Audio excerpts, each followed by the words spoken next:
Okay, welcome everybody. I'd like to call to order the Western Lane Ambulance District Budget Committee meeting for fiscal year 24. So it's 23, 24. I'm the budget officer, and I'll talk a little bit about that PowerPoint presentation that I'm going to be presenting tonight. And Holly is going to take a roll call for us. Western Lane and Wolffield directors, Director Yesney. Director Russell. Director Webb. Director Holbrook. Director Buss. Western Lane Budget Committee members, Pat Stewart. George Leidick. Ron Thompson. Here. Susie Lancer. Bob Horney. No, Bob's not a budget committee member. He did not get appointed last week. Apologize. Let's take him off. So we had, who is missing from the citizens? George Leidick. Leidick. Then we got, okay, perfect. You heard about from George? Oh. Well, we're done. Shows up a half an hour earlier. Yeah. Okay, well, thank you, everybody. So let me get my PowerPoint going here. And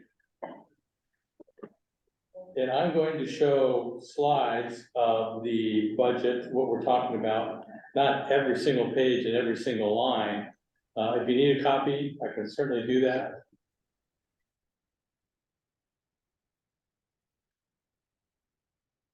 Okay. Can you see my slides, Dina? Holly, can you see my slides?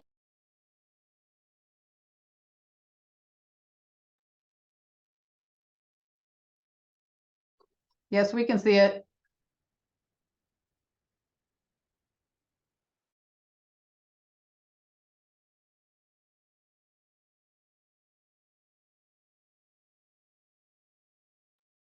We cannot hear you though, Chief. Chief, we can't hear you. You're muted.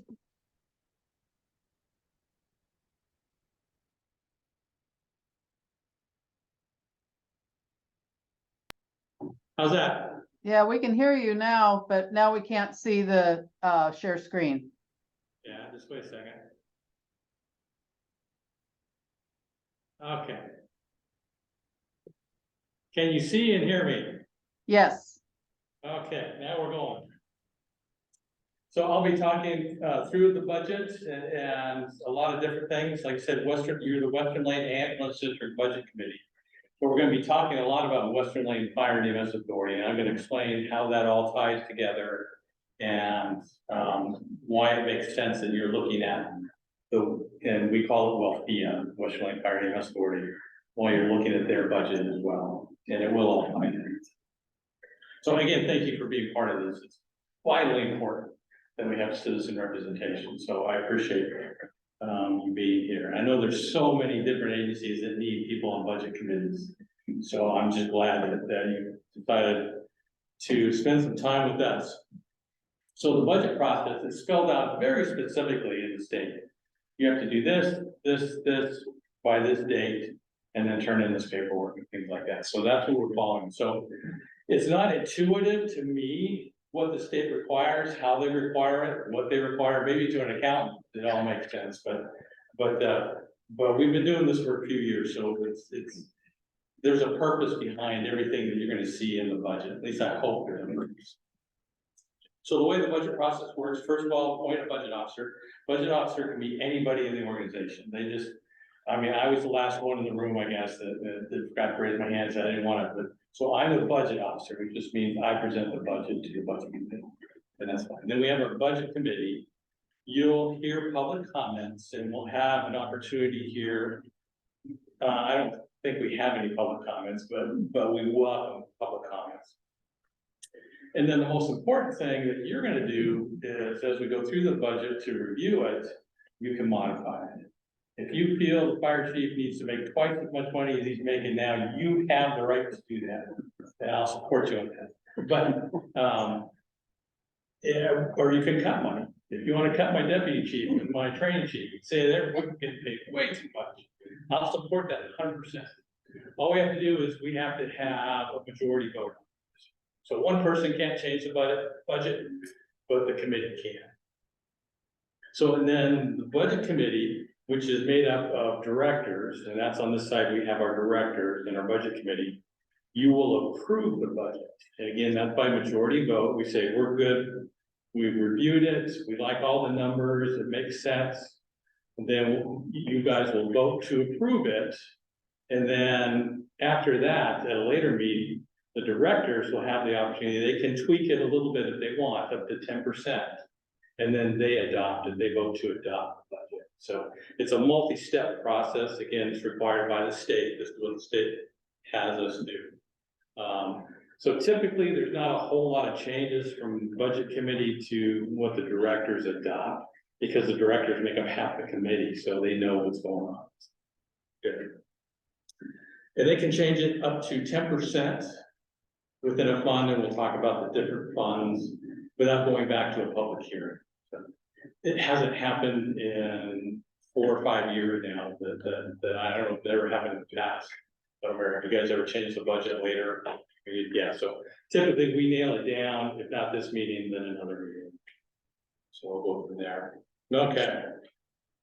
So you should have received budget message, which includes a message from me talking about the year, a lot of legalese jargon in there, how they do the budgets and accrual methods and things like that, and some of the things that not necessarily concern me, but could affect the budget and coming up. And we'll talk about that as well. That's the budget message. And then, so you've got all that. I'm not going to go over the budget message in detail. Certainly can if you have any questions, but you've already got that. And then we need to, this is the budget message, which explains the budget document. Describe our financial policies for the upcoming year, important features of the budget, changes from previous years.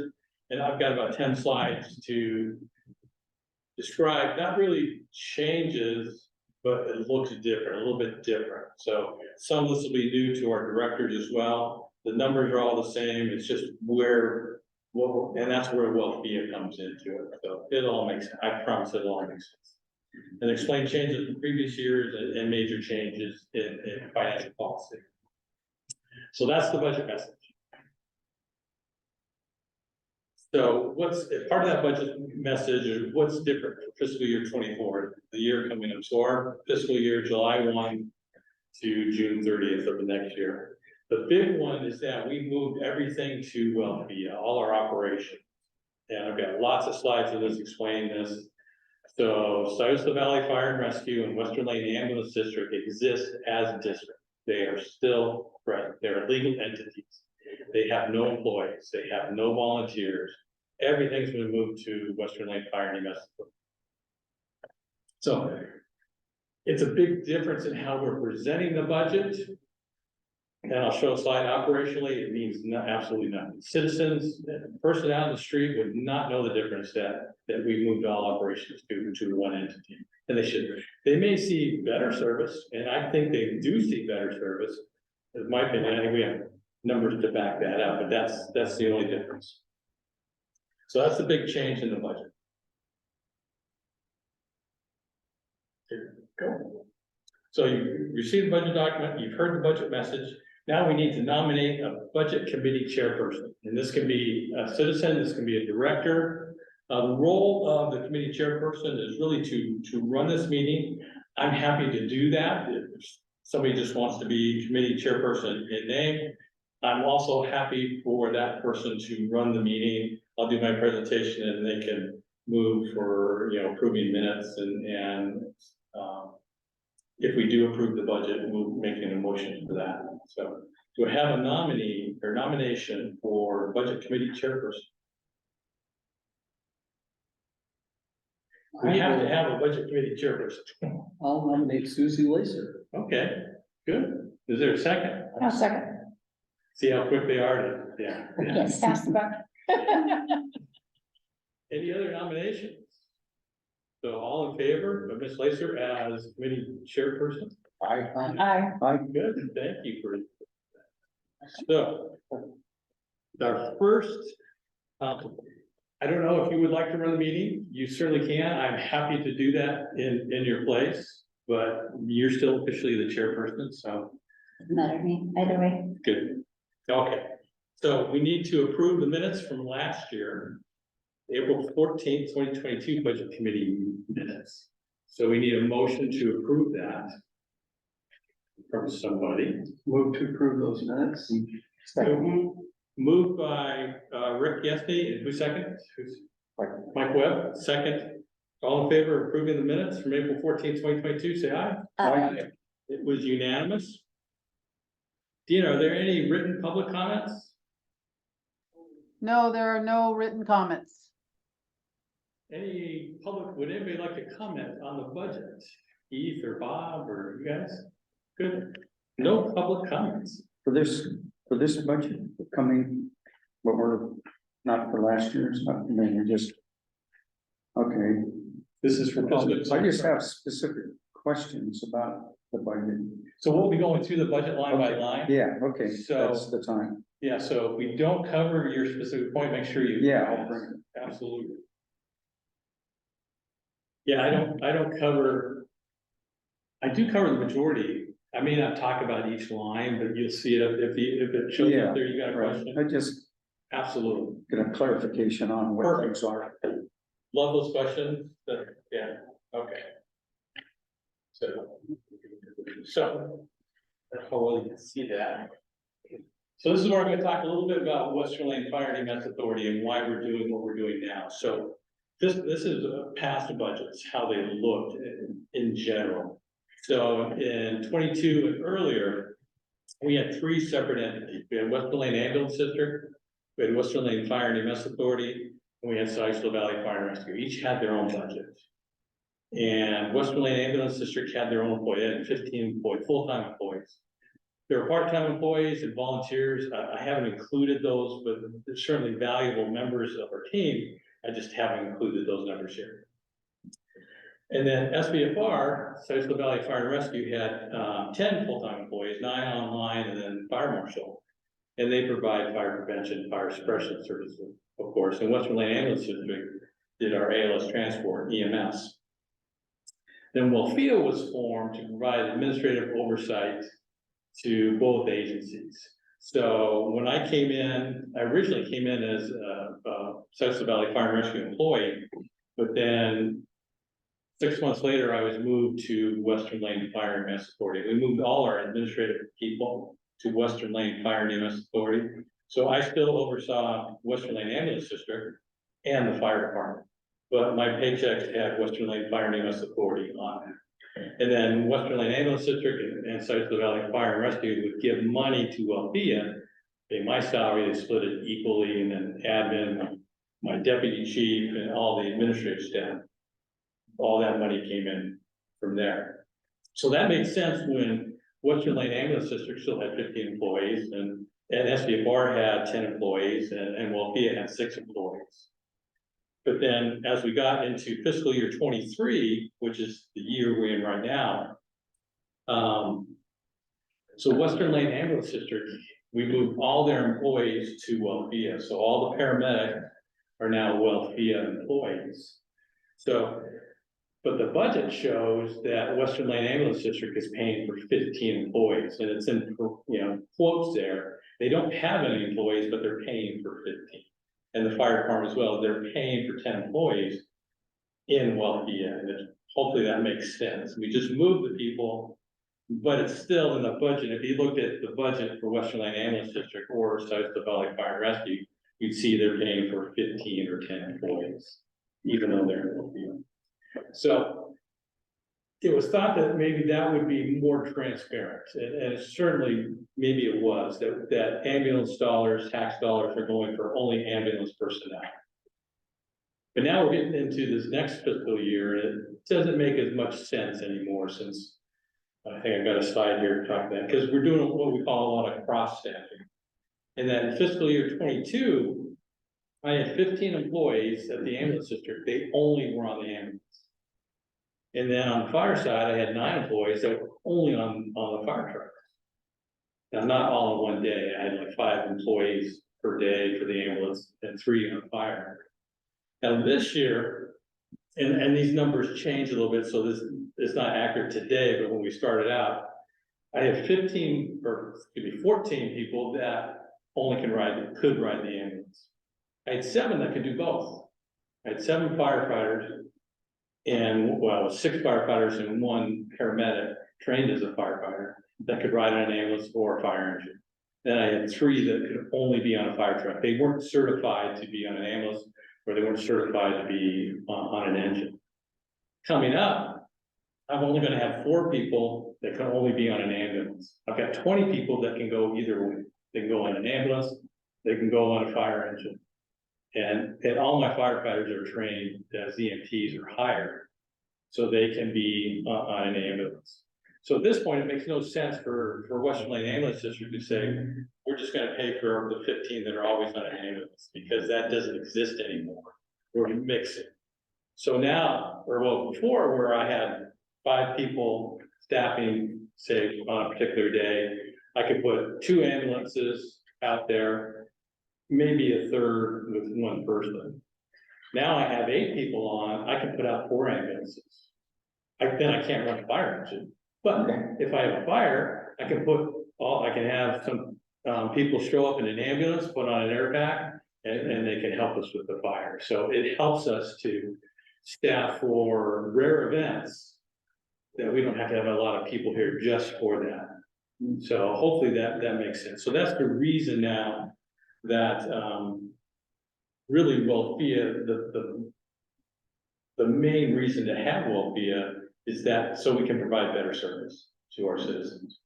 Emergency services are not cheap. I mean, but you're looking at rare events, like a structure fire happens in our area, maybe once every other month, maybe every 3 months.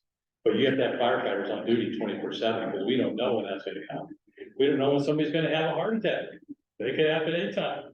So, this gives us some flexibility in that I don't have to wait for an ambulance to come up from Reedsport for mutual aid, or a fire engine from Reedsport. We've got people that we can draw on. So hopefully that makes sense. And as we look at the budget, you'll see that. So the fiscal year 24 budget still has 3 budgets. Unfortunately, that's state law, because Western Lane Ambulance District and Sisseton Valley Fire and Rescue, they're taxing districts. So, depending on where you live, your tax bill will say Western Lane Ambulance District.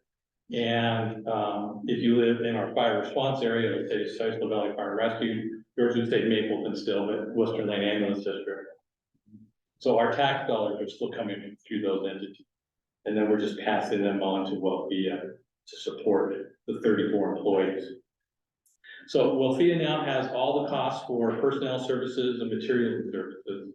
We'll talk about what those are, wages and salaries and fuel and things like that. Capital stakes, so like vehicle, this station is still considered Sisseton Valley Fire and Rescue Fire Station. Station 10 down by the hospital is Western Lane Ambulance District. Our ambulances are all titled Western Lane Ambulance District. So if we buy a new fire engine or a new ambulance, it would still be titled in that original. Again, that's just state law.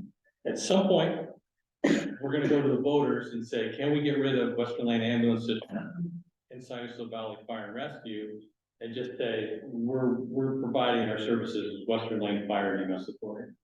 It has to be done by the citizens. The citizens have to say, yes, that's a good idea. We understand what you're doing and we approve of that, but we'd have to get that permission.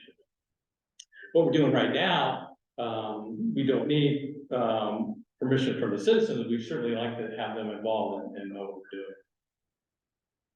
Okay. So are there, and I just threw this in, I just touched it briefly. Does this make any difference operationally? And it really doesn't. So if you live in Florence right now, you get EMS or ambulance service from Western Lane Ambulance District. You get a response, well, this is last year. You get a response from South Valley Fire and Rescue if you have a fire issue. In Mapleton, you get Western Lane Ambulance District for a medical issue, and you get Mapleton Fire Department. In Swiss Home, Deadwood, you get Western Lane Ambulance District, and then you get Swiss Home Deadwood Fire Department. And that's how it's worked for many, many years. Now with this, what we're proposing, and that if you live in Florence, it's gonna be, you're gonna get EMS or medical response from Wellvia. Same people, same vehicles, it's just what's gonna be on the side of the vehicle says Western Lane Fire and EMS Authority. Same for fire response in Florence, it'll say Wellvia. In Mapleton, EMS again is gonna be from Wellvia and still Mapleton Fire Department. And we're working very closely, I mean, we go on auto aid with Mapleton, Swiss Home Deadwood, South Valley Fire Rescue does, so that wouldn't change, and we could continue doing that, but primary fire response is gonna be Mapleton, unless you're in Swiss Home Deadwood, and then it's gonna be Swiss Home Deadwood, so operationally, no change. It's just what's on the side of the vehicle. Specifically though, when you list Wellvia, the tax in the outside areas outside of SVFR is based strictly on Western Lane ambulance tax Correct. base, correct? So if you live in Mapleton, your tax bill is gonna say Western Lane Ambulance District, permanent levy, and the local option levy, and then Mapleton Fire, whatever tax you paid to that. Doesn't change. And it wouldn't change even if we get rid of Western Lane Ambulance District and South Valley Fire and Rescue and just go to Wellvia. It's not gonna change, your tax bill is not gonna change, it'd stay the same amount. Okay, so let's get into the budget. So in this meeting, you will review and I say possibly approve. Most years, budget looks good to everybody and we approve it, not every year. There's been years that we've had to have additional meetings and that's fine. We wanna make sure everybody's on board with the budget. But you're gonna review resources for Western Lane Ambulance District, and that's the tax dollars, most of it. We charge for ambulance transport, so you'll see how much, of that money. So resources is income. And then you'll look at our capital expenses for Western Lane Ambulance District. Again, because capital is staying in the parent district. And then you're also gonna look at the Wellvia budget. Now, it's a separate, you're the Western Lane Ambulance District Budget Committee. And so you have approval of the Western Lane Fire and EMS Authority budget. In the sense you're approving that this amount of money is going to Western Lane Fire and EMS Authority. Technically, you probably don't have authority to say, we want to change this and this and this in Wellvia, but we're giving you that authority. We want your opinion. Otherwise, you just approve it, yeah, we're giving them however millions of dollars, spend it wisely, we hope, but we're gonna have you go through the Wellvia budget on both sides. So you're gonna be looking at personnel services, materials and services, expenses for Wellvia. Next week, South Valley Fire and Rescue, their budget committee is gonna do the same thing, except for South Valley Fire and Rescue. They're gonna look at the income, which for the fire department is primarily or almost predominantly from tax dollars. They're gonna look at capital expenses for the fire department, and they're gonna look at the same Wellvia budget that you're looking at tonight. So they're gonna have the opportunity to weigh in and say, yes, we think that's the wise use of tax dollars, just like I hope you're gonna say tonight. So in the event that maybe next week they say, no, we would like to change that amount in the Wellvia budget. And they have just as you have every right to change it tonight, you just have to be going first. But if they do change something significant, then we would bring everybody back together and say, is this okay with everybody? So we want everybody on board and to have everybody approve it. So most years, both sides agree and it's easy, but there's no reason that it has to be that. Okay. So can you see that okay, or is that, if you want to look at your budgets? And I don't have page numbers here, but I tried to follow in order. I should have put the page numbers here.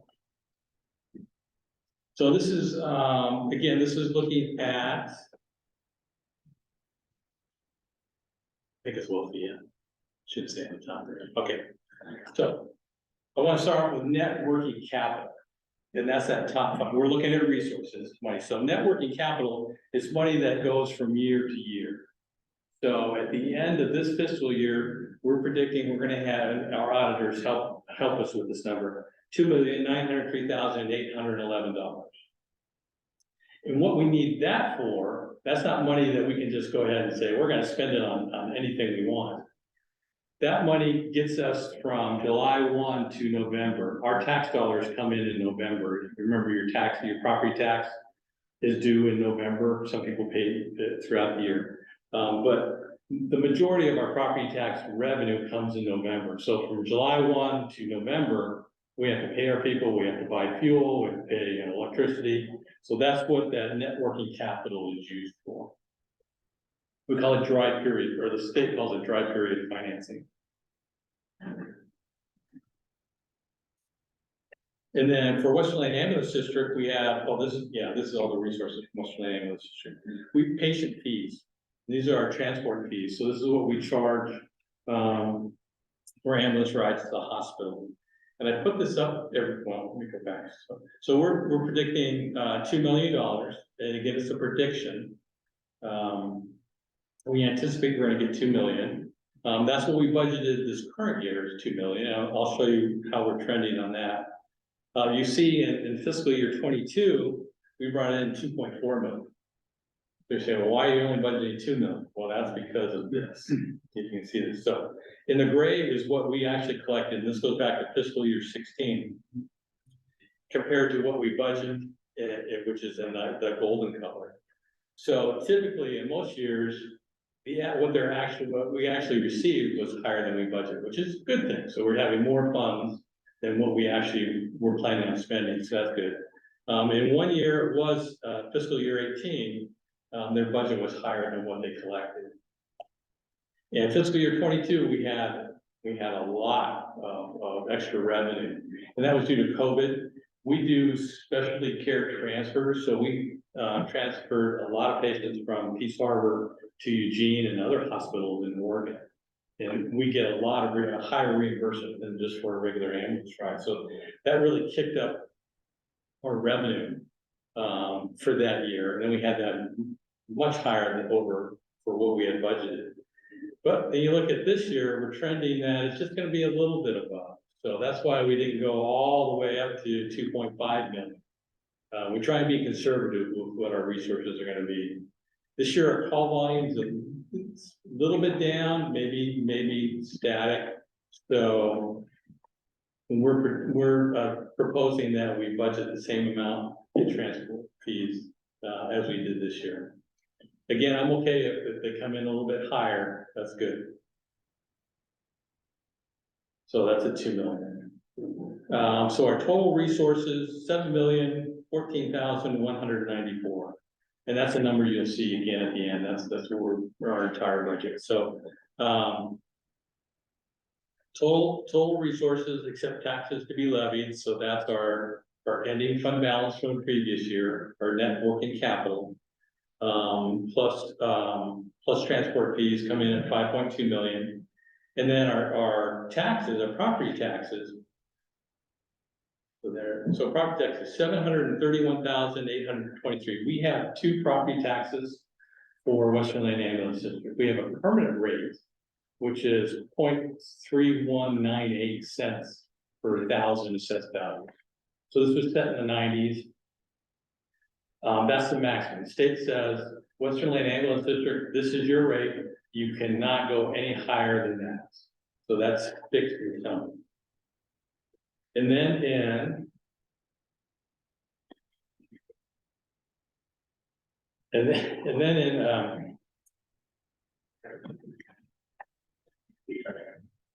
Vanessa just showed up, so you mark her here present.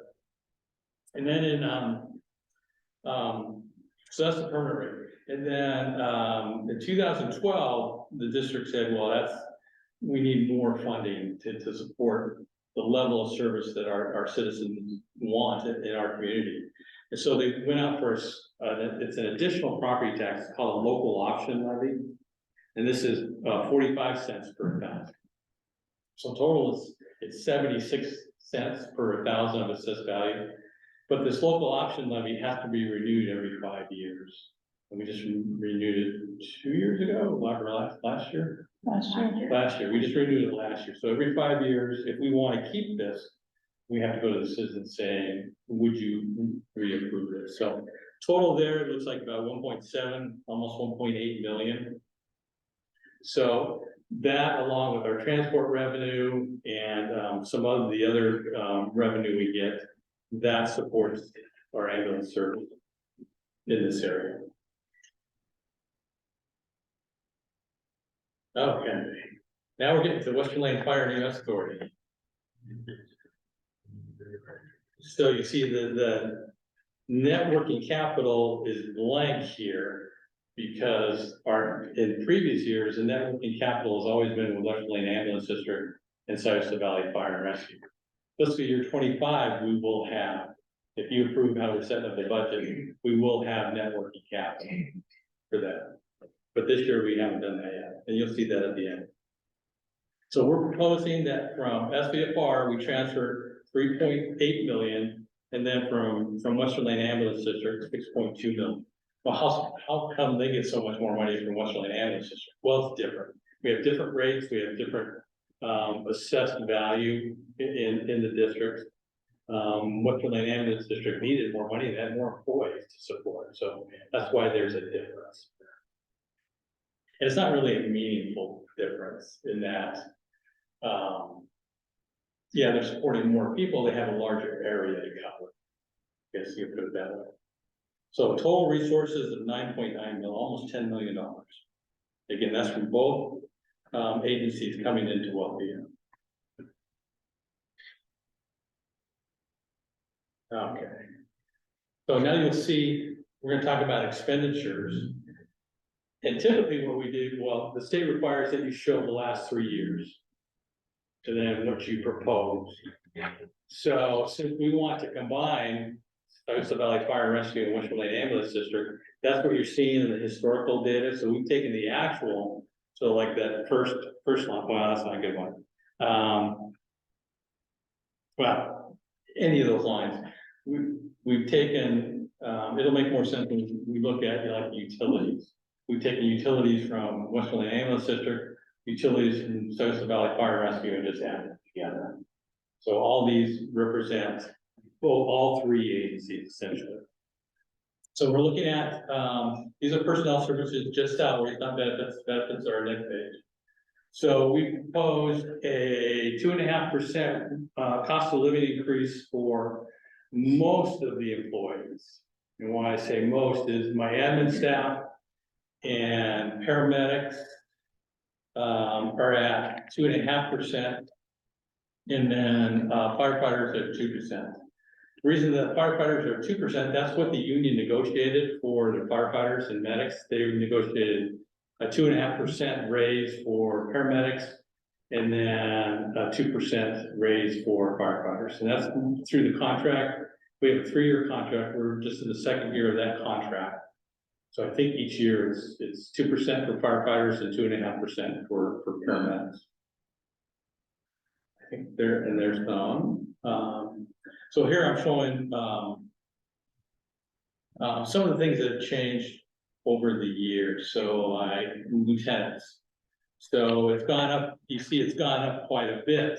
It doesn't mean that our lieutenants were getting huge raises. It means we have more lieutenants. This is what that means. So now our staffing is 3 captains, 3 lieutenants. So 1 captain, 1 lieutenant each shift. Whereas before we just had 3 captains that were down at the station 10, our ambulance station. And then we had 1 captain here and no lieutenants. And so we've gone to where we have a captain, lieutenant each shift. So, Chief, you have questions while we go, or? absolutely.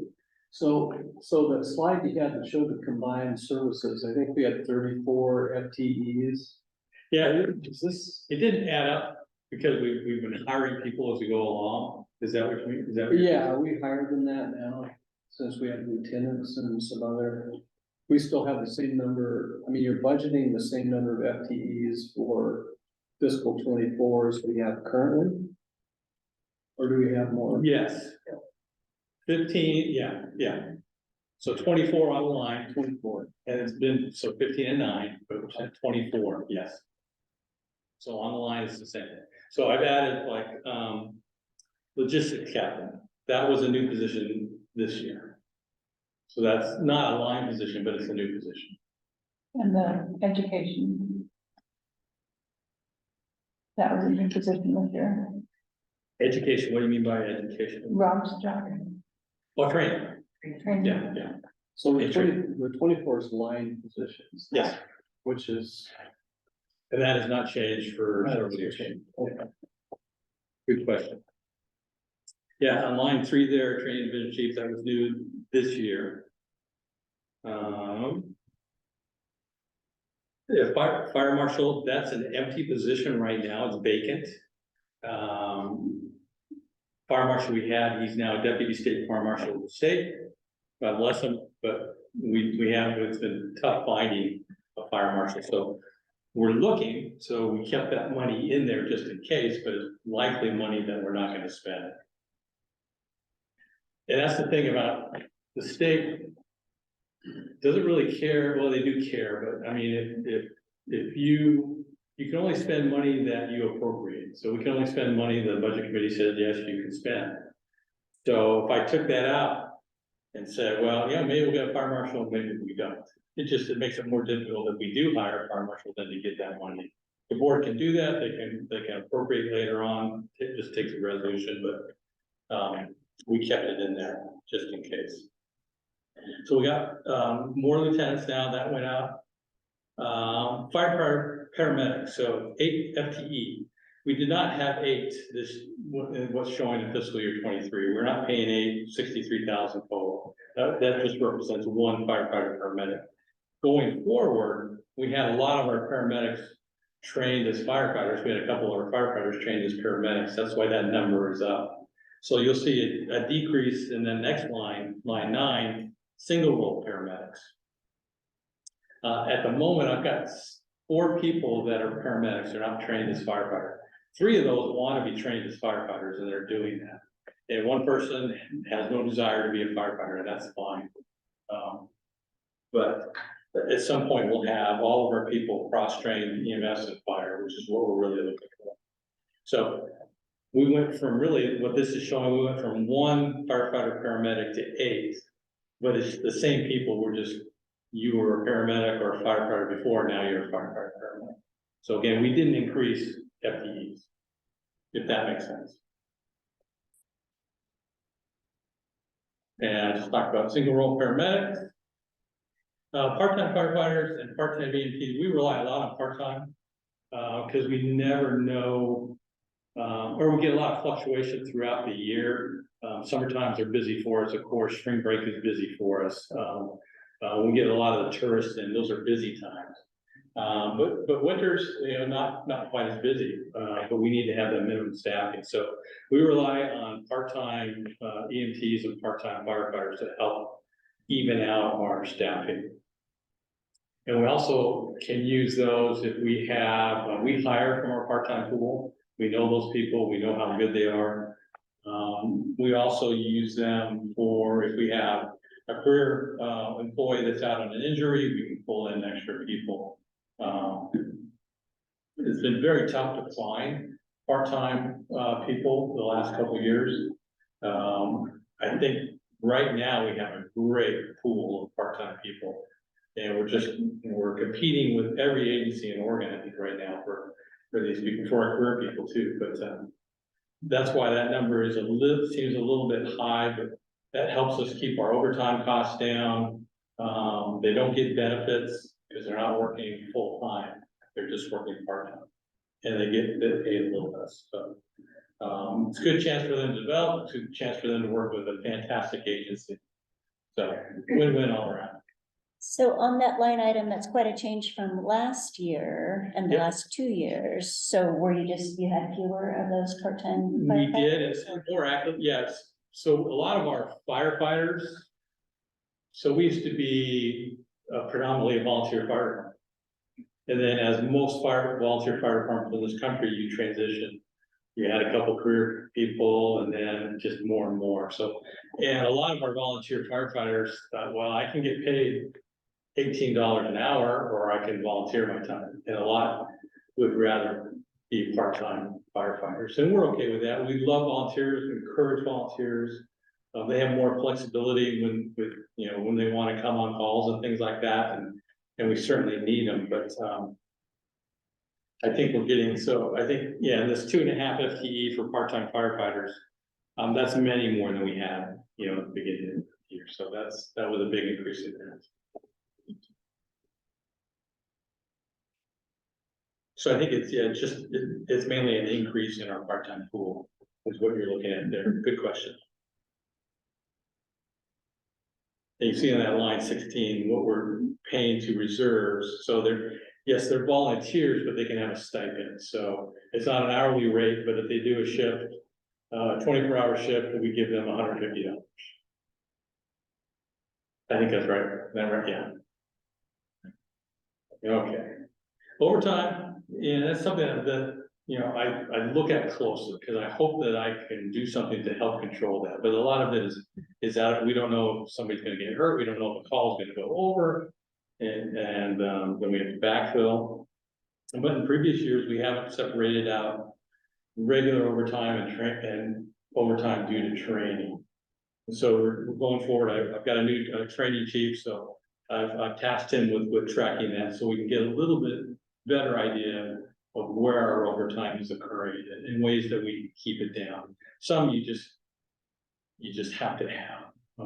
By contract, we have to have 6 career people on as a minimum at any one time. So if we go below that, we're bringing people back as overtime. And that's fine, that's just something we have to do. Over that, we can use part-time, so that helps us. And we had, our overtime was high this year. All those paramedics that are training to be firefighters, a lot of that training had to be done on an overtime basis, because we can't take them off an ambulance to go train as firefighters. It's lengthy and it's involved. But I think it was a good trade-off to get them cross-trained and to do that. So I think that our overtime costs should come down for that. What does conflagration mean in this context? Line item. That is, Number 18. That's good, that's a state term. So if the state said that there's like, Mackenzie fire up there, or, if there's a large fire, they can reach out and get resources from all the states, so they would call us, say, do you have people that you can send to this fire, do you have vehicles you can send to this fire, and we do that. And then we pay, our firefighters, the state reimburses us for that, so it's an expense, although it's covered. And that's really, the state pays for our vehicles, they pay for the people, they pay for the backfill of the people. So it's a great opportunity for our people to go out there. Someone really, and these are wildland fires typically.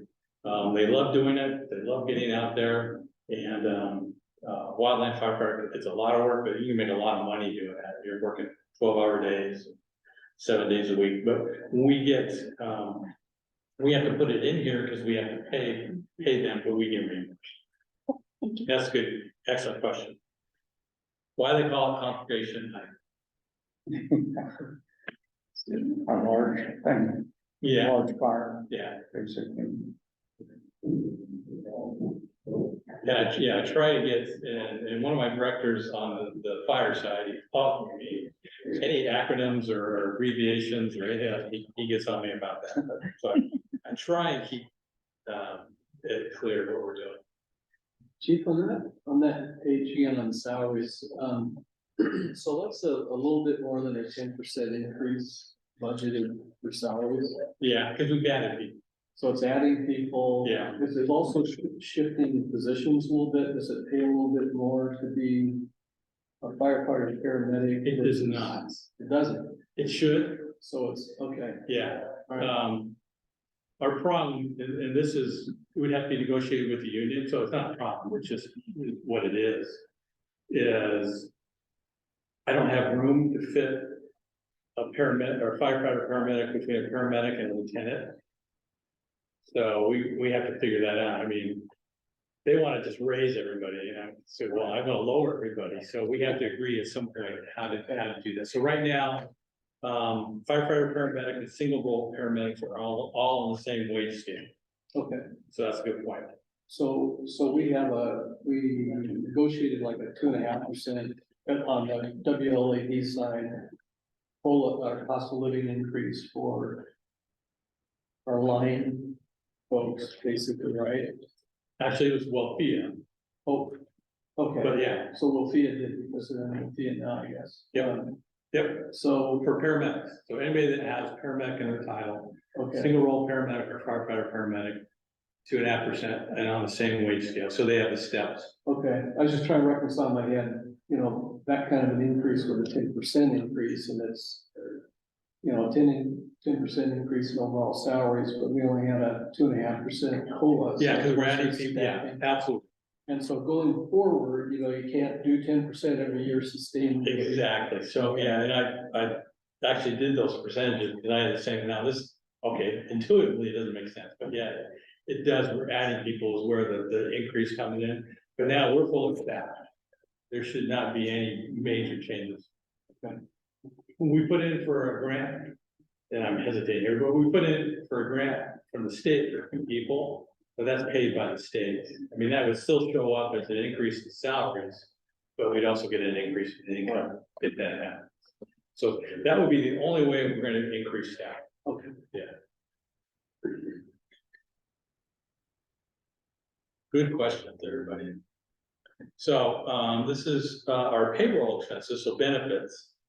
And that's where it's surprising. Fully funded paramedic, this is a number I throw out a lot, a fully funded paramedic is $150,000. They don't get $100,000 in their pocket. About a third of that is benefits, if not a little bit more, a little more than a third. So our big changes for this year, our medical dental has gone up. We were spoiled. We had a couple years where it was no change year to year, which is unheard of in the medical insurance world. So we were very lucky. And then we used to, so we had Western Ambulance District, we had Syosset Valley Fire Rescue, the separate agencies. So for Western Lane Ambulance District, they used to pay, the employees would pay 10% of their health care.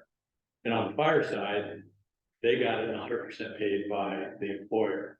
So when we brought everybody together, we compromised. We said, okay, the employees will pay 5% and we'll pay 95%. So our costs have gone up a little bit just for that. But it was the easiest way we could do to bring everybody together. So our medical dental has come up a little bit. And I mean, some years it's gonna happen. What else we got here? PERS has gone way up. So the PERS is the Public Employee Retirement System. So that's the state of Oregon's retirement system for police and firefighters and general employees. Is that number a known number, the increase this year, or is that an estimate? Did you hear that question, Dina? Say that again? Is the PERS number, is that a known number, or is that the forecast estimate? Forecast. Well, I do a spreadsheet in each category, your fire and police people, and we've had more people move to fire and police. Yeah, With, this is just sorry? an estimate. I'll get to that, but this is Oh, just an okay. estimate. Answering that question is that number is based on percentages we get from PERS for the categories based on the wages that we have budgeted for.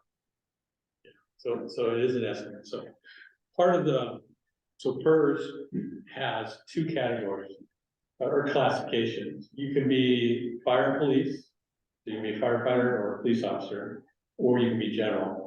If you're in fire and police, that the reason that they have those different classifications is you can retire 5 years earlier as a firefighter or a police officer. You know, stress on the job, but with the same benefit. So, you know, firefighter only works 25 years, we get the same benefit as somebody in general working 30 years. And that's just the way they have the system set up.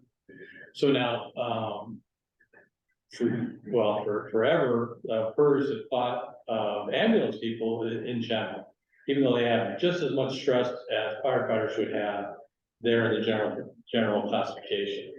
As we switch our ambulance people to firefighters/paramedics, they're eligible to move over to the fire and police, which is much more expensive for the district. It's a great benefit. It's worth every penny. PERS in general is a very expensive retirement system. Things out of our control. The state is trying to fix it. It has to go through the legislature. So nothing happens fast with the legislature. So that's the big increase.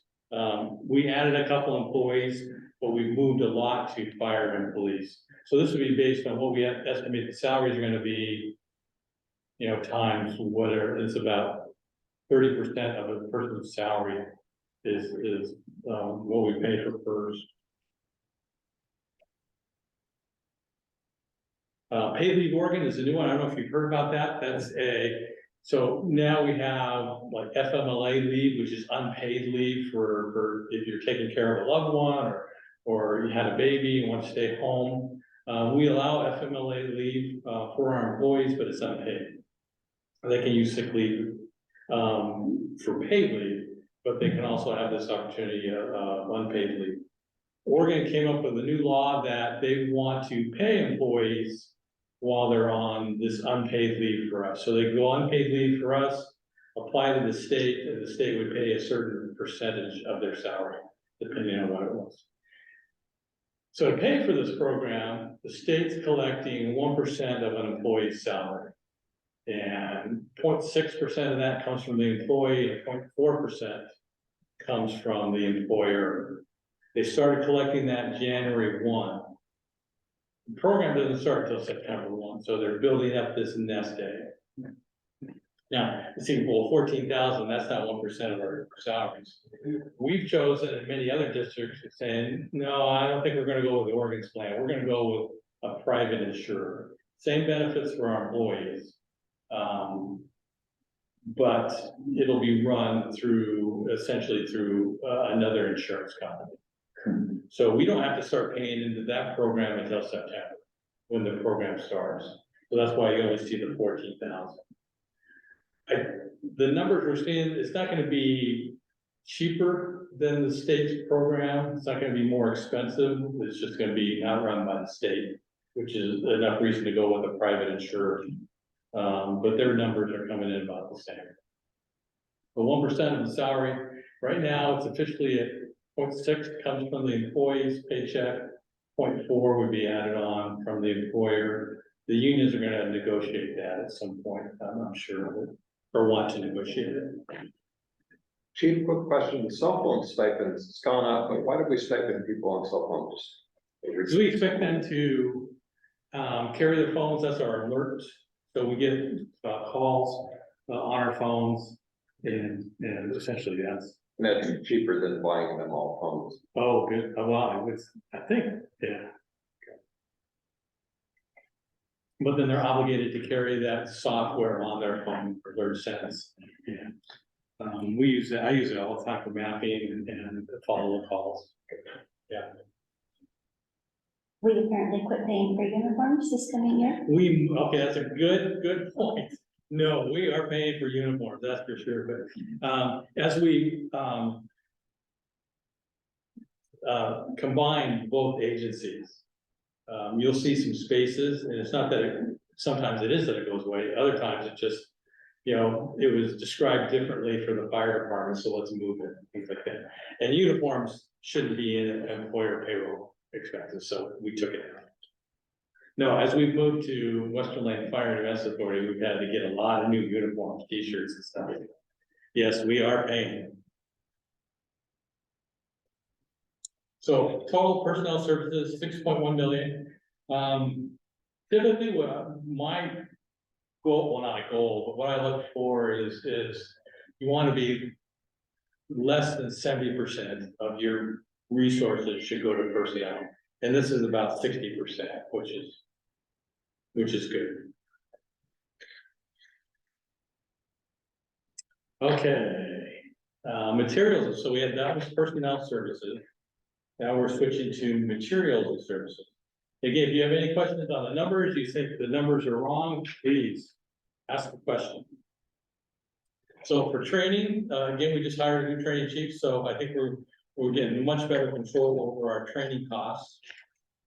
Training is important to us, and it's not that I demanded that we lower training, I just want to know what are we paying for training? And a lot of it was just, it would come out of our general fund or just general payroll. So no, let's get specific. So some changes for this year. So last year we paid, or this year, we're paying 24,000 for paramedic school for career and reserves. Normally, I just want to send one person to paramedic school. We had an opportunity. I had a lot of people that wanted to go to paramedic school, career firefighters, as well as some of my reserve part-time volunteer firefighters. The school was really low on enrollment and they needed students. So they asked, can you send a few more students? And I said, okay, we'll help out. So we budgeted that. Going forward, I just wanted, if there's interest, I'll send one person. It's a competitive process. They have to apply for it. If it's a career firefighter, I'll give them time off if class falls on their shift. I'll give them the time off, but then they're expected to come back after school in the evenings and before school to complete their shift. If they have clinical rotations, that's done in their own time. So this only pays for books and tuition. And it's great. I mean, it really benefits the district to have more paramedics. So we've been able to staff an engine with the paramedics. So we have an ALS engine. So like I said, our ambulance is coming from the hospital. So if we have a heart attack north of town, it's likely I'm gonna have a paramedic on scene a few minutes earlier with the fire engine, which helps a lot. Can you define ALS? Advanced life support. So Okay. typically our ambulances are advanced life support. Good question. How about BLS? Which one? BLS? I'll be a basic life support. So Okay. our medical certifications. Essentially what we look for is EMT basic, which is about 100 hours of training. And then there's EMT intermediate, which is the next step, or advanced EMT, and then paramedic. Yeah.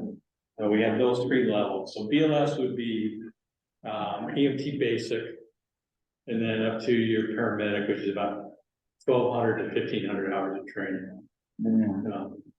Yeah. And so your paramedics, they can push drugs, they can interpret heart rhythms on the EKG monitor, shock people, and so that'd be the advanced life support. Good catch there. Chief, can I interrupt just for a second to say something? Sure.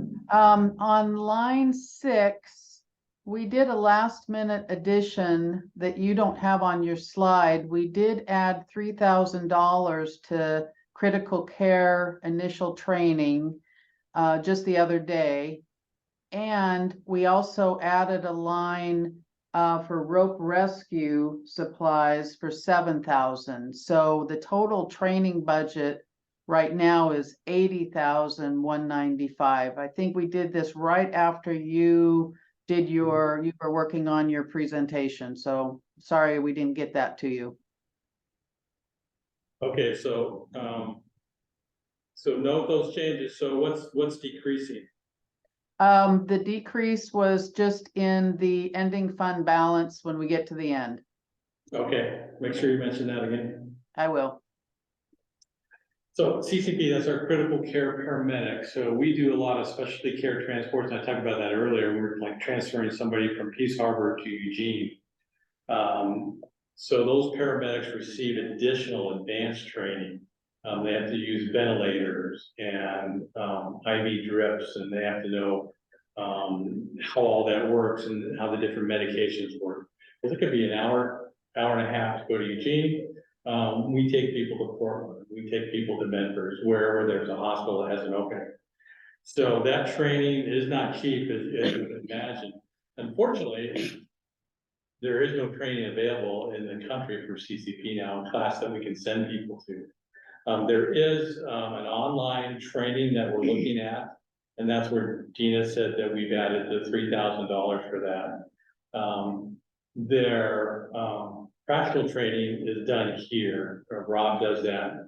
We have a task book for a critical care paramedic, so it used to be they go away and 29,000 was for 2 people for a couple weeks training, so living expenses, tuition and all that. So that's come down quite a bit, but we just found out that there is an online version that we're gonna look at, so that's why that's gone up 3,000 there. For clarity, it's correct in our documents, it just Oh, wasn't on your slide, perfect. yeah. Did you hear that, Dina? Yes, I did. Thank you, Susie. You're welcome. Perfect. Okay. And you have the rope rescue then as well. Yes, Perfect. We just started a rope rescue team.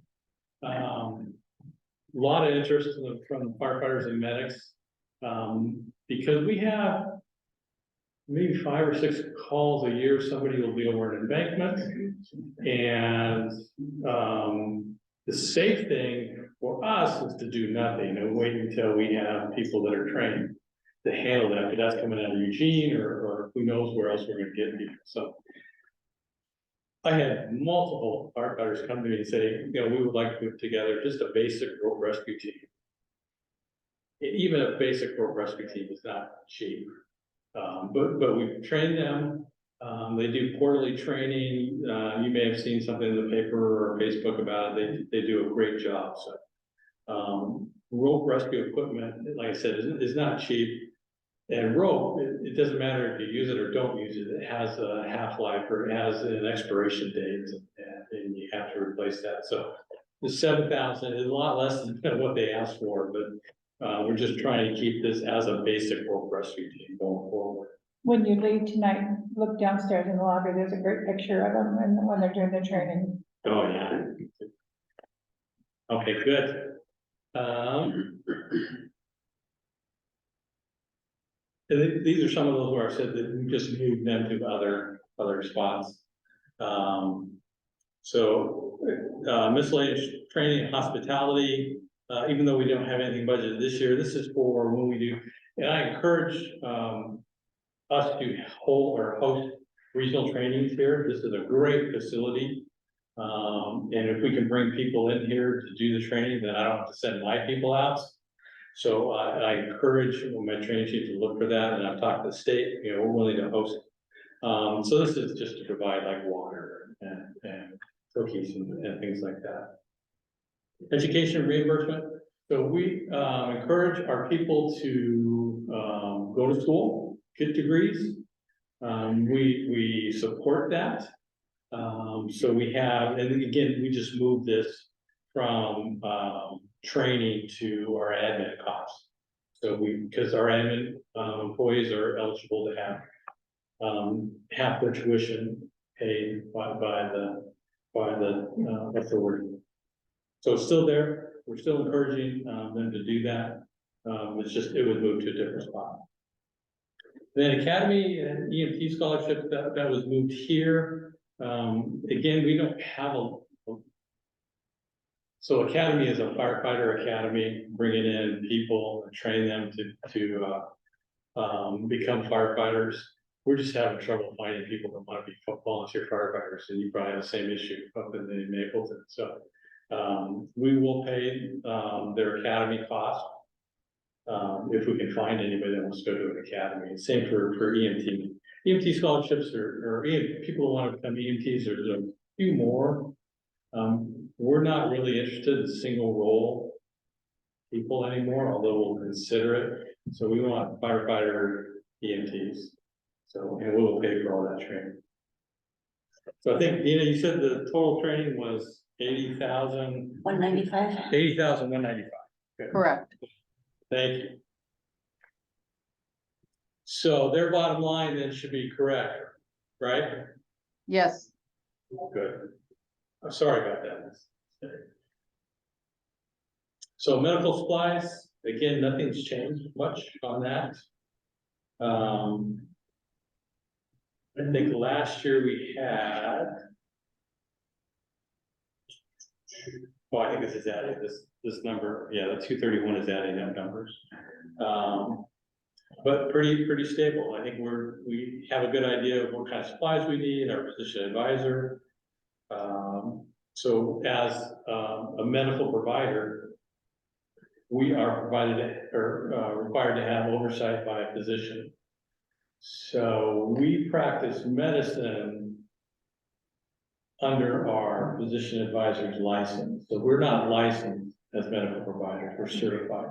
But we serve under his license. So this is Dr. Dan Gillis from Peace Harbor. That's a, like, over the phone type of operation? He can, but he Like also. if they're out on a scene and they need some advice, They can call ERs, you yeah, know, the physician that's on duty and say, hey, we've got this. yeah, We'll do that a lot if we have a patient that doesn't want to go to the hospital. yeah, You could say, well, this patient, are you okay with this patient not going to the hospital or things like that?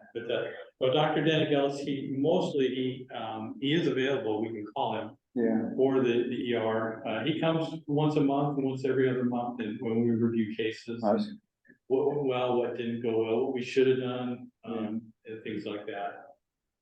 Doesn't he sign off on some of the procedural policies also? Yeah, he has to approve everything we do, it's up to him. Yeah. Like I said, we're operating under his license, so if we wanted to do something that's not in our scope of practice, something that we're not typically Sure. expected to do, he would have to approve And the state. and that money goes to the hospital or to him, or how does that?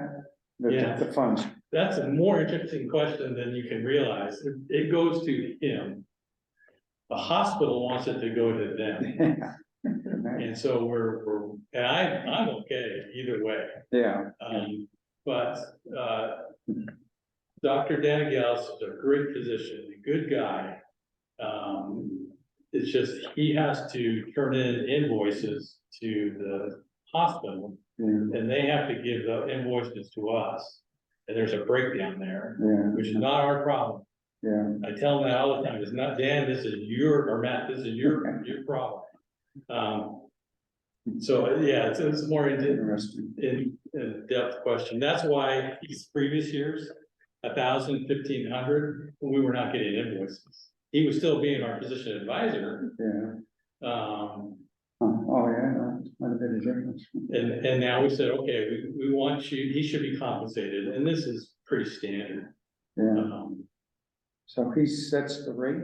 No, it's really Is it- what's acceptable in the. It's general practice. Yeah. Kind of thing, So Mapleton as a physician advisor, I don't think it's yeah. Dr. Dan Gals, I think you have Dr. Holbrook maybe.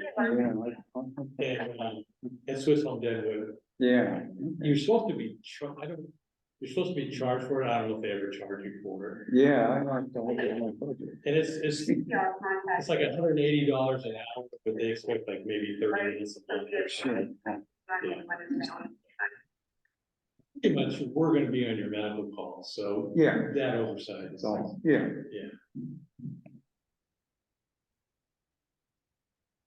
Okay, and then our reserve firefighters, so we've just changed the term, we used to call them volunteers, and we call them reserves, because a volunteer, the official definition of volunteers is you provide a service without expectation of compensation, and we are giving stipends to our volunteers, so we just changed the name to reserves, essentially they're volunteers.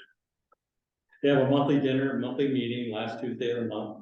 We pay for the dinner, and usually they have a couple of them that get together, we'll make dinner, so this is more just for supplies. It's an opportunity for me to come and talk to all the volunteers and give them updates of what's going on, and they can ask questions. And then our extended incident meals, so if we have a large incident, a large fire, or something where they're out there my guys are out there for a long time. This would be maybe go pick up coffee for them, or Or if it's, you know, really extended, maybe some hamburgers or McDonald's or something. It doesn't happen very often, but, this is one of those cases where we just moved it out of the reserves into another category. And employee recognition events, we also moved that to a different category. So that's what we pay for. We have a banquet every year. And then some other events throughout the year, things that happen during the holiday season, things like that. Then our emergency services, those are mostly software. So Image Trend, that's the software we use to do our patient care reports on the EMS side, the medical side, and our fire reports. And then that's all transmitted to the state. And our firefighter response system, that used to be how we could notify firefighters of events, or tell them, you know, a vehicle's out of service or things like that. We're not using that anymore. We have, another, it's called Alert Sense that we're using, so that was the duplication. The public safety answering point PSEP, that's our dispatcher, 911 dispatcher, Westcom is what we call it. They're out of the police department. I just got they're with the city, and we pay them to dispatch us. That tone you just heard was from dispatch center down at the police justice center. I just got their budget this afternoon, and I think it's going to be like 140,000 a year for us for that. So that we won't spend as much, but this should cover it. They do a 2-year budget, the city does. I still have to divide everything by 2 and make sure that's what we're paying. So that's some of the software we use. Fire prevention and investigation has come down a lot in that my fire marshal, before he left, he made sure we had a lot of supplies. So he ordered extra supplies, and that's where you see the big jump in. But this is also our public education supplies, so things we do for the kids, or if we go to an event, things to hand out, come out of here as well, which is really important for us. And then recruitment, this is NTN, is National Testing Network. There's a company that will they'll advertise your openings, your positions that are available.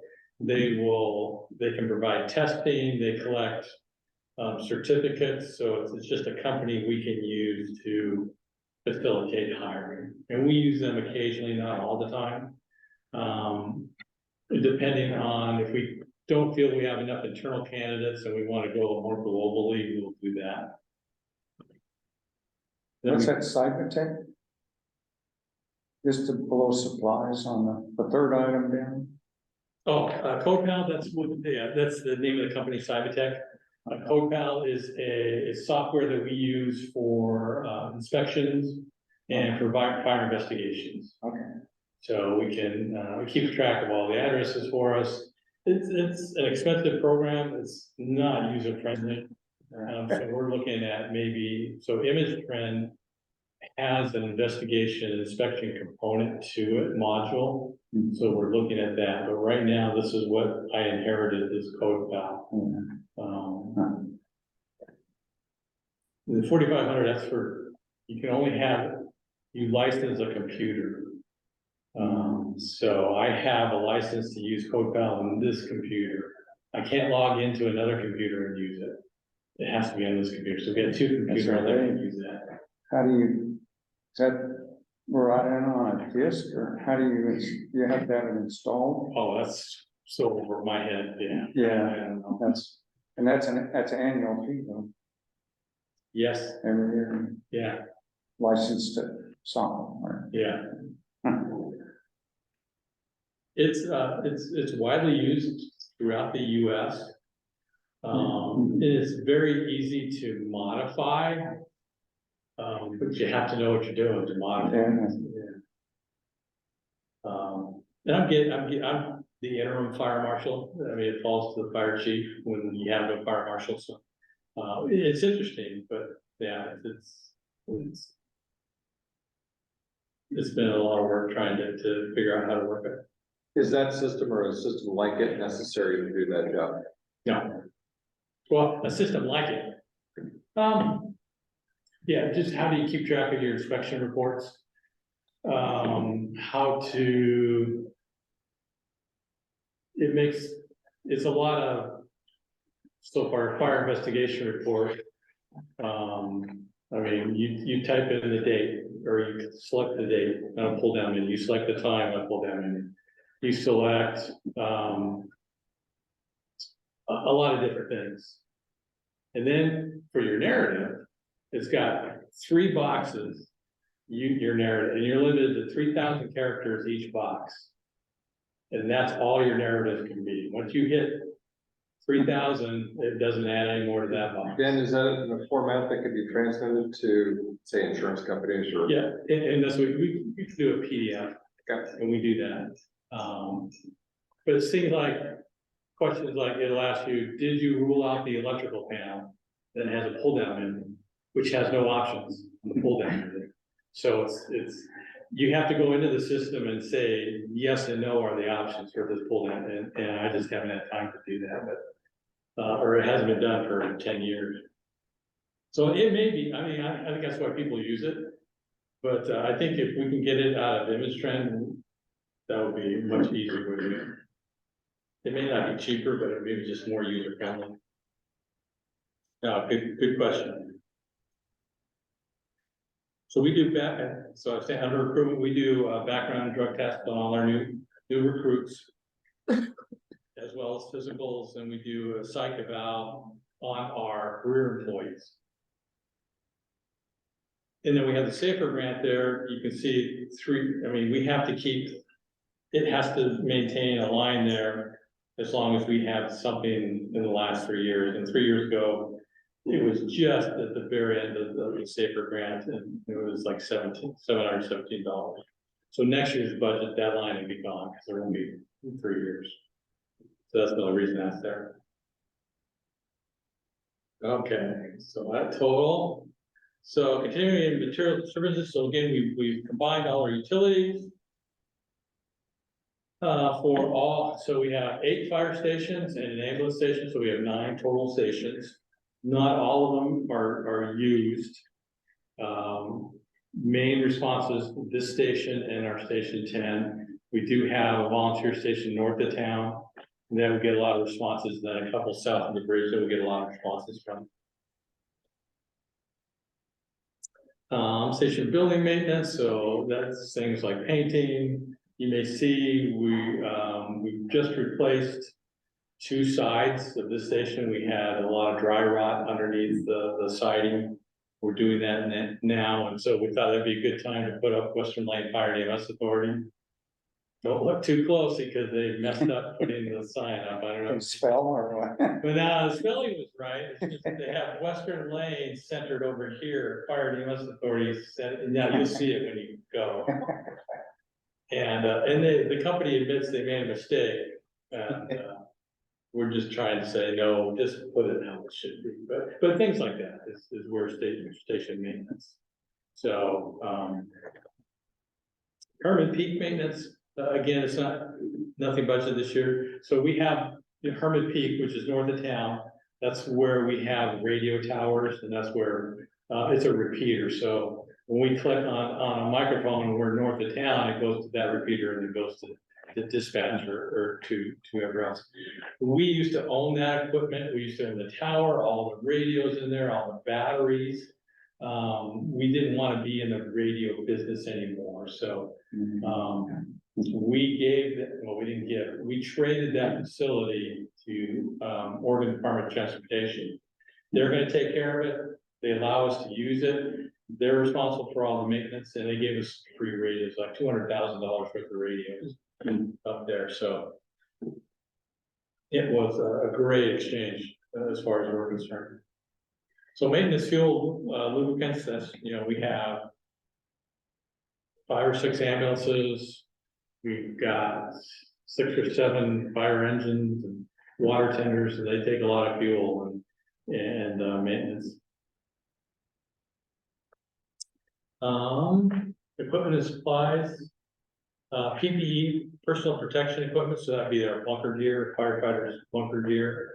And that's about anywhere from $1,500 to $2,000 for a set of bunker gear, so it's expensive.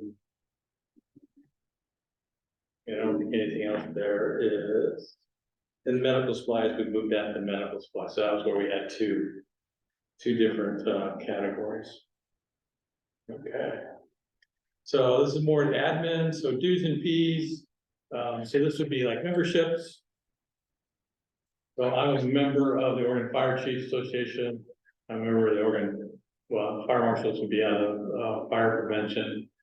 I'm a member of Rotary, although I don't go as often as I should, but so those kind of dues and all the other memberships that we have to have. GEMT, that's the Ground Emergency Medical Transport. And that's a new federal program, or it's not new, it's been out for a couple of years. So when we transport somebody that's on Medicaid, so our bill may be $2,000. Medicaid doesn't care. They say, here's $300, take it or leave it. So that's, and we take it, of course, and that's fine. But this program, and this is around the country, it's not, it doesn't reimburse ambulance transporting agencies for what their cost is.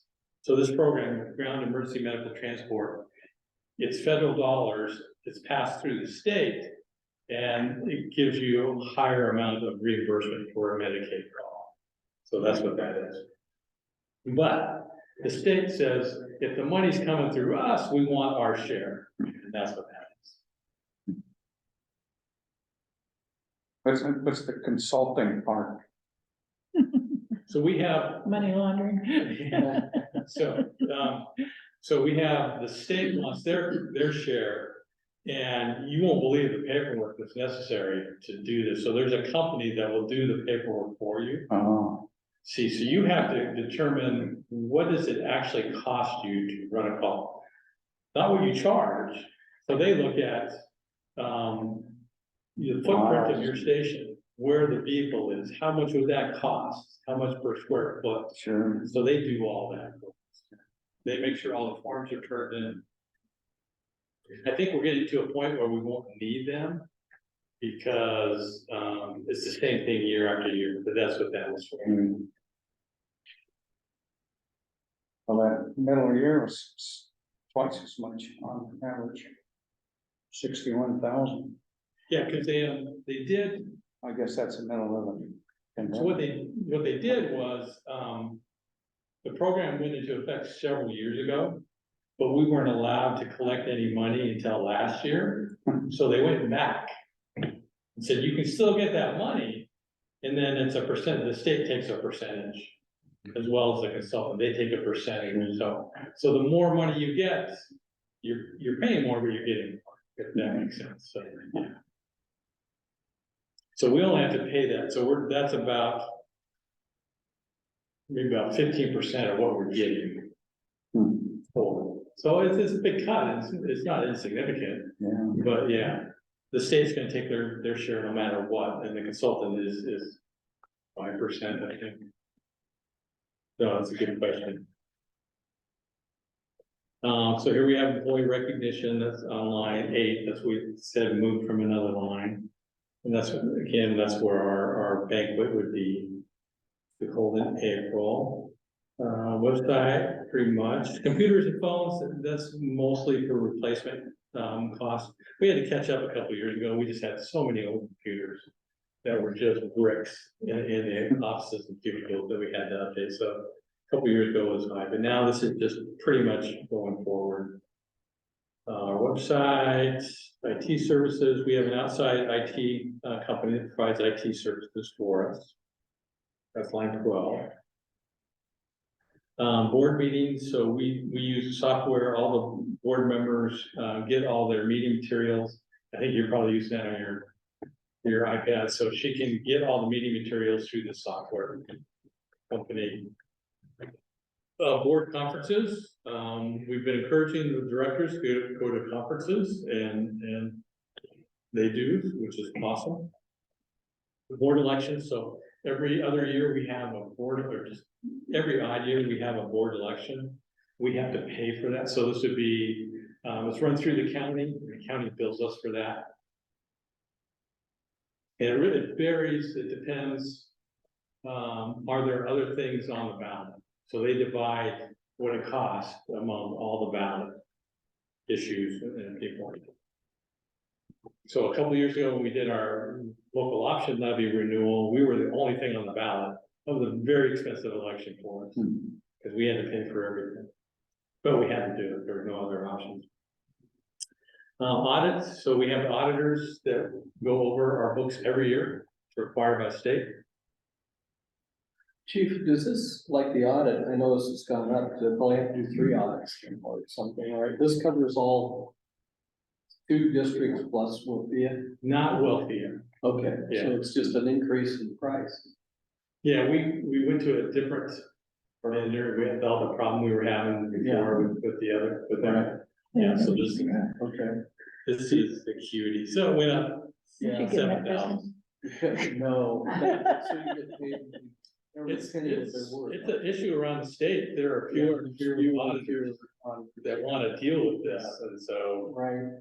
yeah. Is there an opportunity when, if we consolidate everything into one district, like, how, are there areas we would save some money by just having one entity auditing? This would be one of those, it would be cut in half, Yeah, once we get that 3 years out or whatever, that there's no, or I don't know how many years it would take. But that's one spot, and I think we've already done a lot of the savings. I mean, one fire chief instead of having 2 chiefs and things like that, so I think every year we see those savings, but I think there's gonna be additional savings, this would be one of them. Absolutely.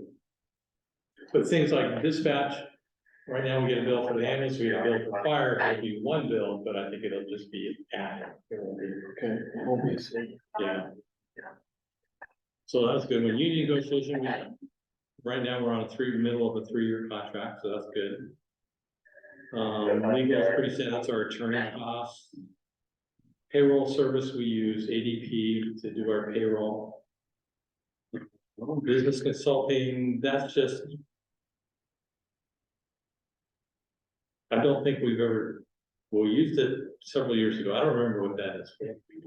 What's business consulting? There she goes. Well, that's just if we need to get consulting from like Lane Council of Governments. We did some consulting last year for the strategic business plan, but we used we paid for that through LifeMed. So this is just general consulting if we needed to pay for some services.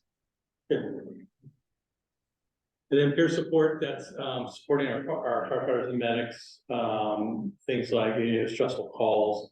We've just moved that to a different categories. It's something very important. It's something that I think we're lacking in. We have basic support. We have, and you'll see, we'll talk about the budget for Western Lane Crisis Response Team, which is part of LPN, and they provide a lot of this. But I think it's something that we have to get much better at providing support to our personnel.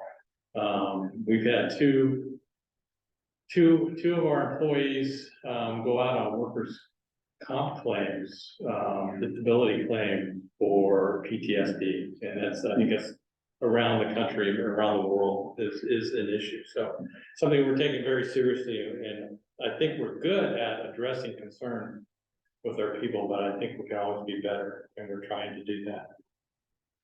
Billing services, we have a company that sends out our ambulance bills. They handle all of that. Rarely does it go to collections, but they would do that as well.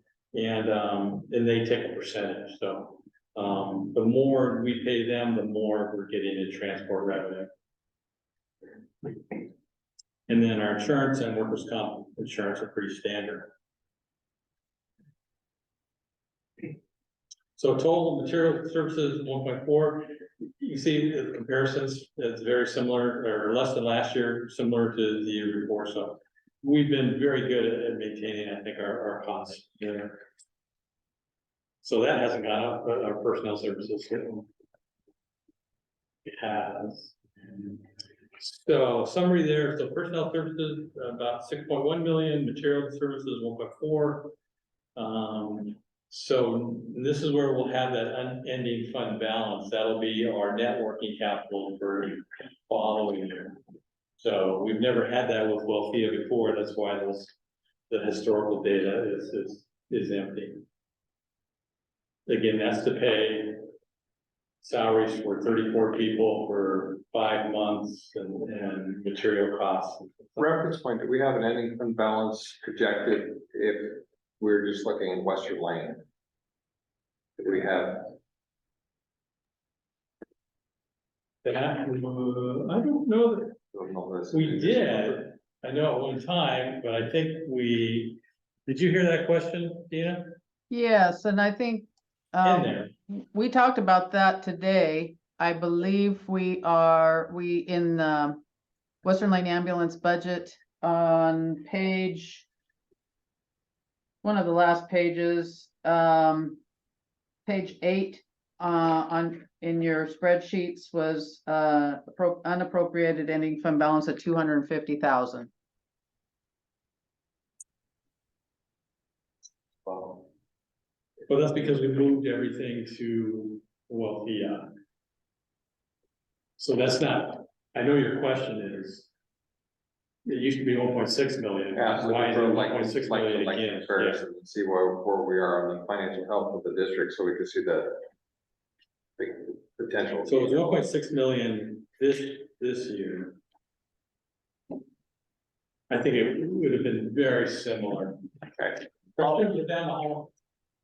No, go through this, go through there, and then down the hall. Probably won't see that until the audit, that's probably where we'll get that picture. That tells us, yeah, for the following year.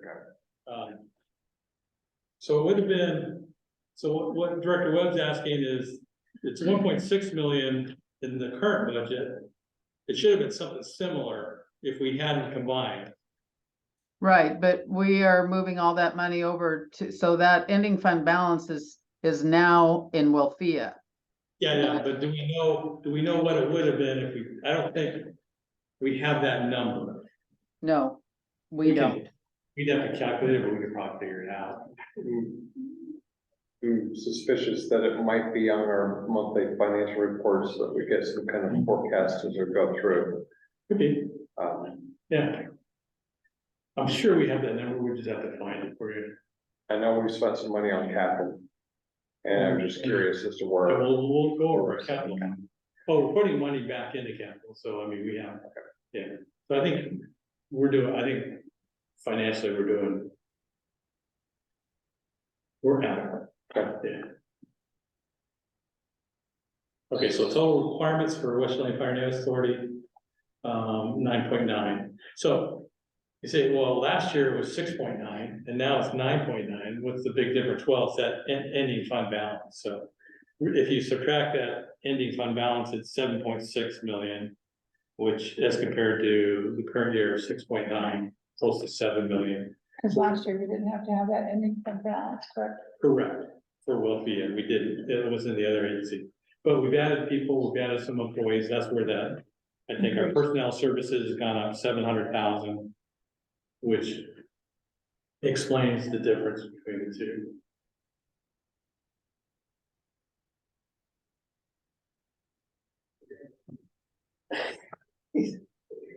Now, I was thinking about you have your ending fund balance of 2.3 million. And what's the cost to run the district per month? So we have, or Welfia per month. So we're looking at funding August. Or actually July, August, September, No, and we get our funds in October or November. after, because tax bills don't come out until November. Yeah, so the dry period that we're financing. Through November, July through November. The dry period we're financing, we have that in reserve, plus we have monies coming in on patient service fees. See, and that's what, that does impact it. That's why, even though Western Lane Ambulance had such a bigger budget, their ending fund balance was lower because they had that transport revenue each month, which helped offset that. But you're right on that. But that's adequate 5-period financing to cover Yes. the gap. Yes, along with, so essentially what it is, it's adding the ending fund balance, what would have been for Western Lane and SPFR. So, and that's the number you want to see, and that's, yeah, we'll have to see that, that's on our notes somewhere. Okay. But yeah, no, that's exactly. Good question. So now this is, hard to see, but I put it all on one slide. This is our Western Lane crisis response team, that we have, which has just been fantastic. We started out as the mobile, crisis response MCR team. Recently, they wanted to change their name to Western Lane Crisis Response to make sure people really knew they were part of WLAD, Western Lane Fire and EMS Authority, and I'm fine with that. There's not really much or not anything really to approve. This program is 100% funded, well, 99% funded by the county. So this program would not exist unless the county gives us, almost $400,000 a year. Both Western Lane Ambulance District and Sisal Valley Fire and Rescue put in $5,000 each, which is just a pittance. But that's just to demonstrate to the county that we do have an interest in this. And they like to see that. And then we ask the city as well to contribute. So we have had 3 full-time employees. We have 2 now, one just quit.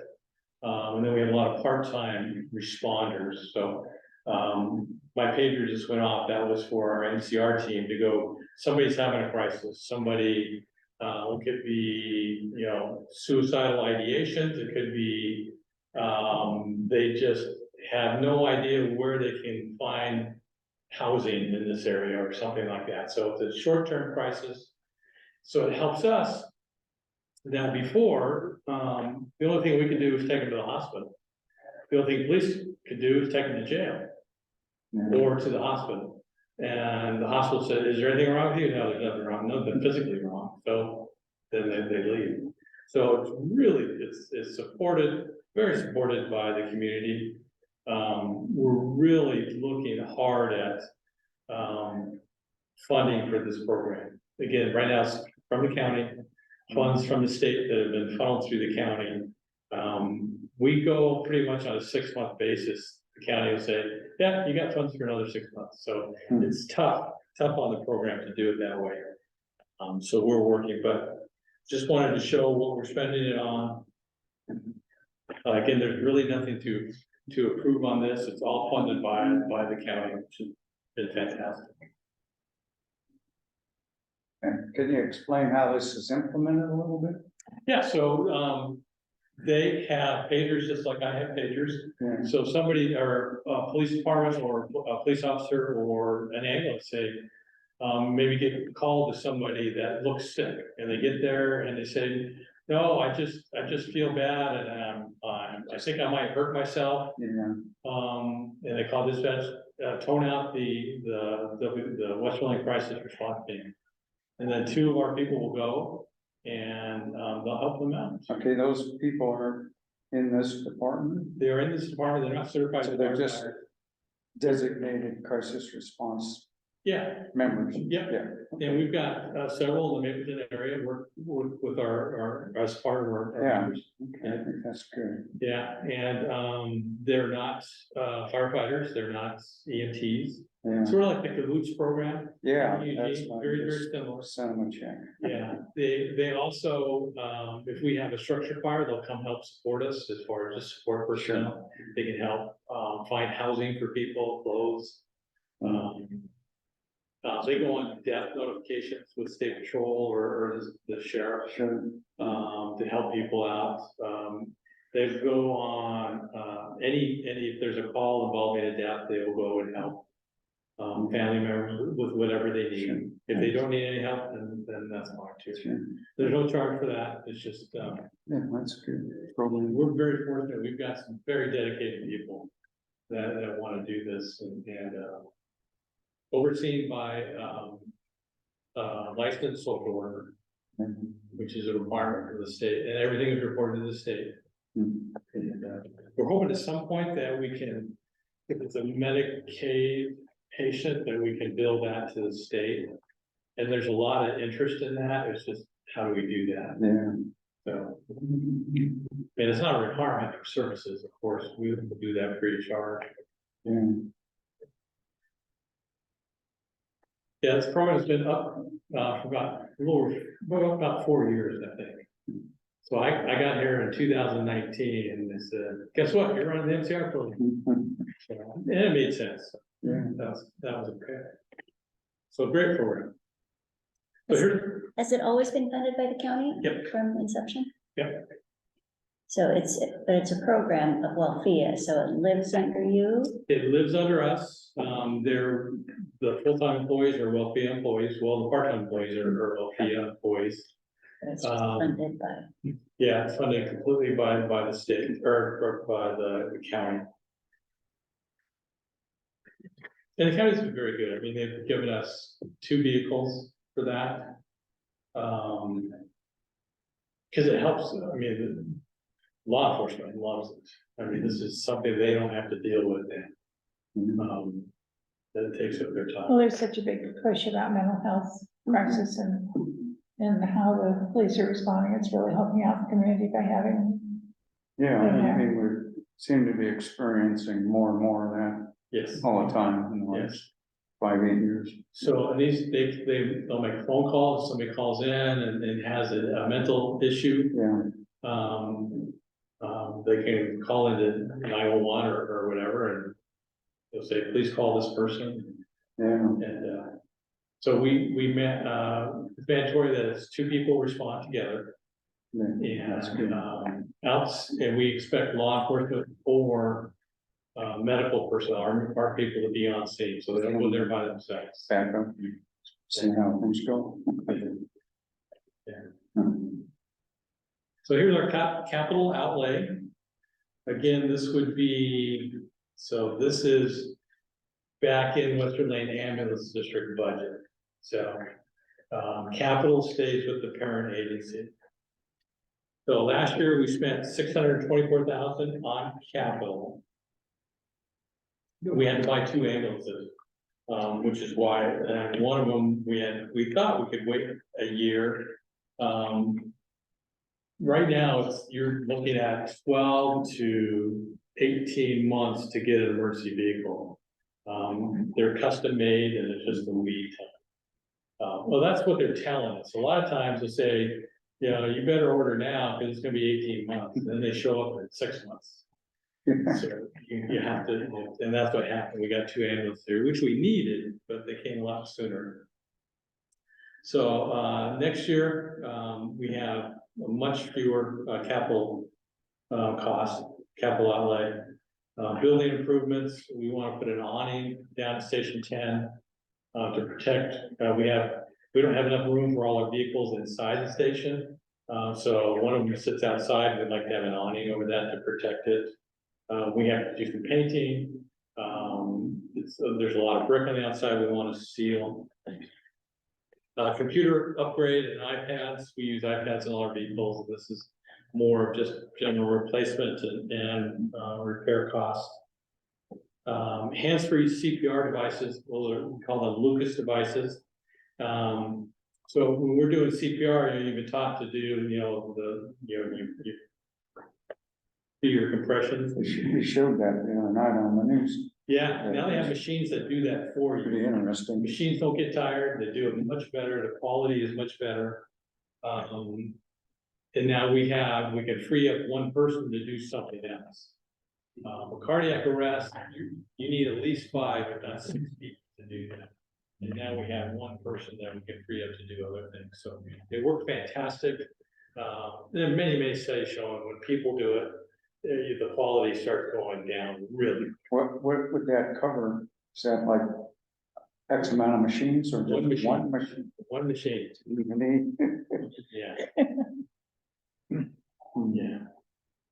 And then personal safety, things like, we have ballistic vests available for our personnel on the vehicle. masks and things like that, we think would be safety, but that's in the medical supplies, but this would be more what we will call capital.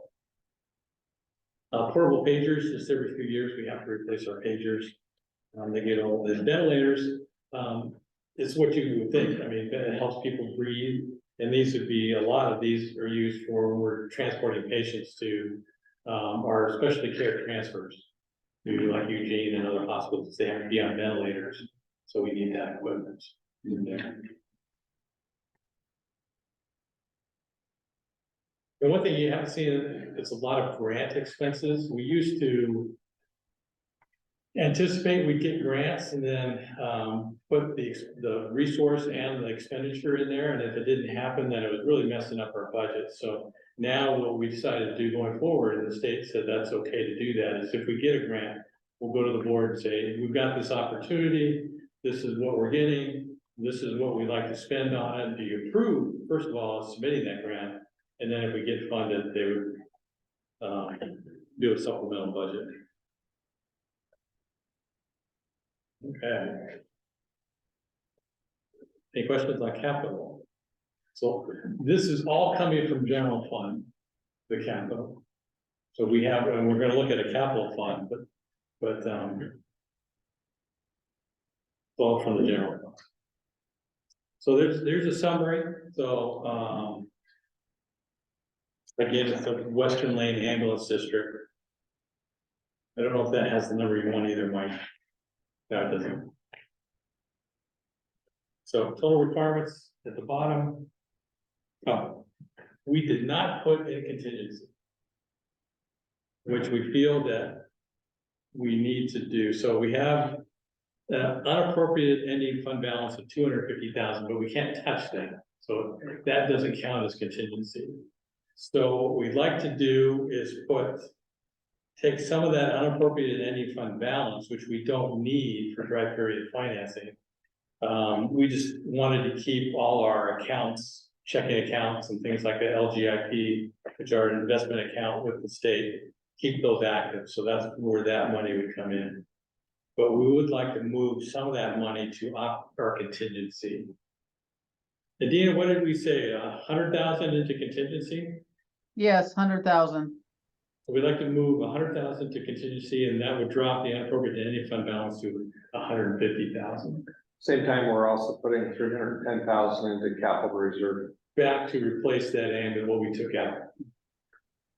So in reality, we had excess funds of 560,000. So I'm good at moving that. Good. And then the reason it just happened today, we had one of our paramedics who writes a lot of grants for us, said he's submitting 3 grants. And they all have, well, 2 of them have matching fund requirements, which was close to 100,000. So where would those matching funds come from? We can't touch the unappropriated ending fund balance, so we didn't want to take it out of reserve. So it had to come back from WLAD into Western Lane Ambulance District because the grants are specific for Western Lane Ambulance District. So without just having a contingency, we're anticipating it would be used for matching funds for grants if they come through. So the goal is to carry 500,000 in the capital reserve going forward for future ambulances and large capital outlay. So you wouldn't, if you had to, you could touch that, I guess. It's up to the board, yeah. You guys And then you could replenish it the next year, right? I mean, that's another option. Yeah, so this is the capital fund. Yeah, I think 500,000, that allows us to replace an ambulance. If we had an emergency that we had to replace an ambulance now, we could do that. And we're also looking at building upgrades. You know, if we're gonna have a new admin building, if we're gonna remodel Station 10, Station 1 for better living. Yeah, we may need those funds. I think we're fortunate to have the cash to be able to buy instead of having to finance. Yeah. Although if we built a new building, I mean, 500,000 plus what that's required, not gonna go very far. But it gives us something, but I am comfortable with 500,000. In the capital fund.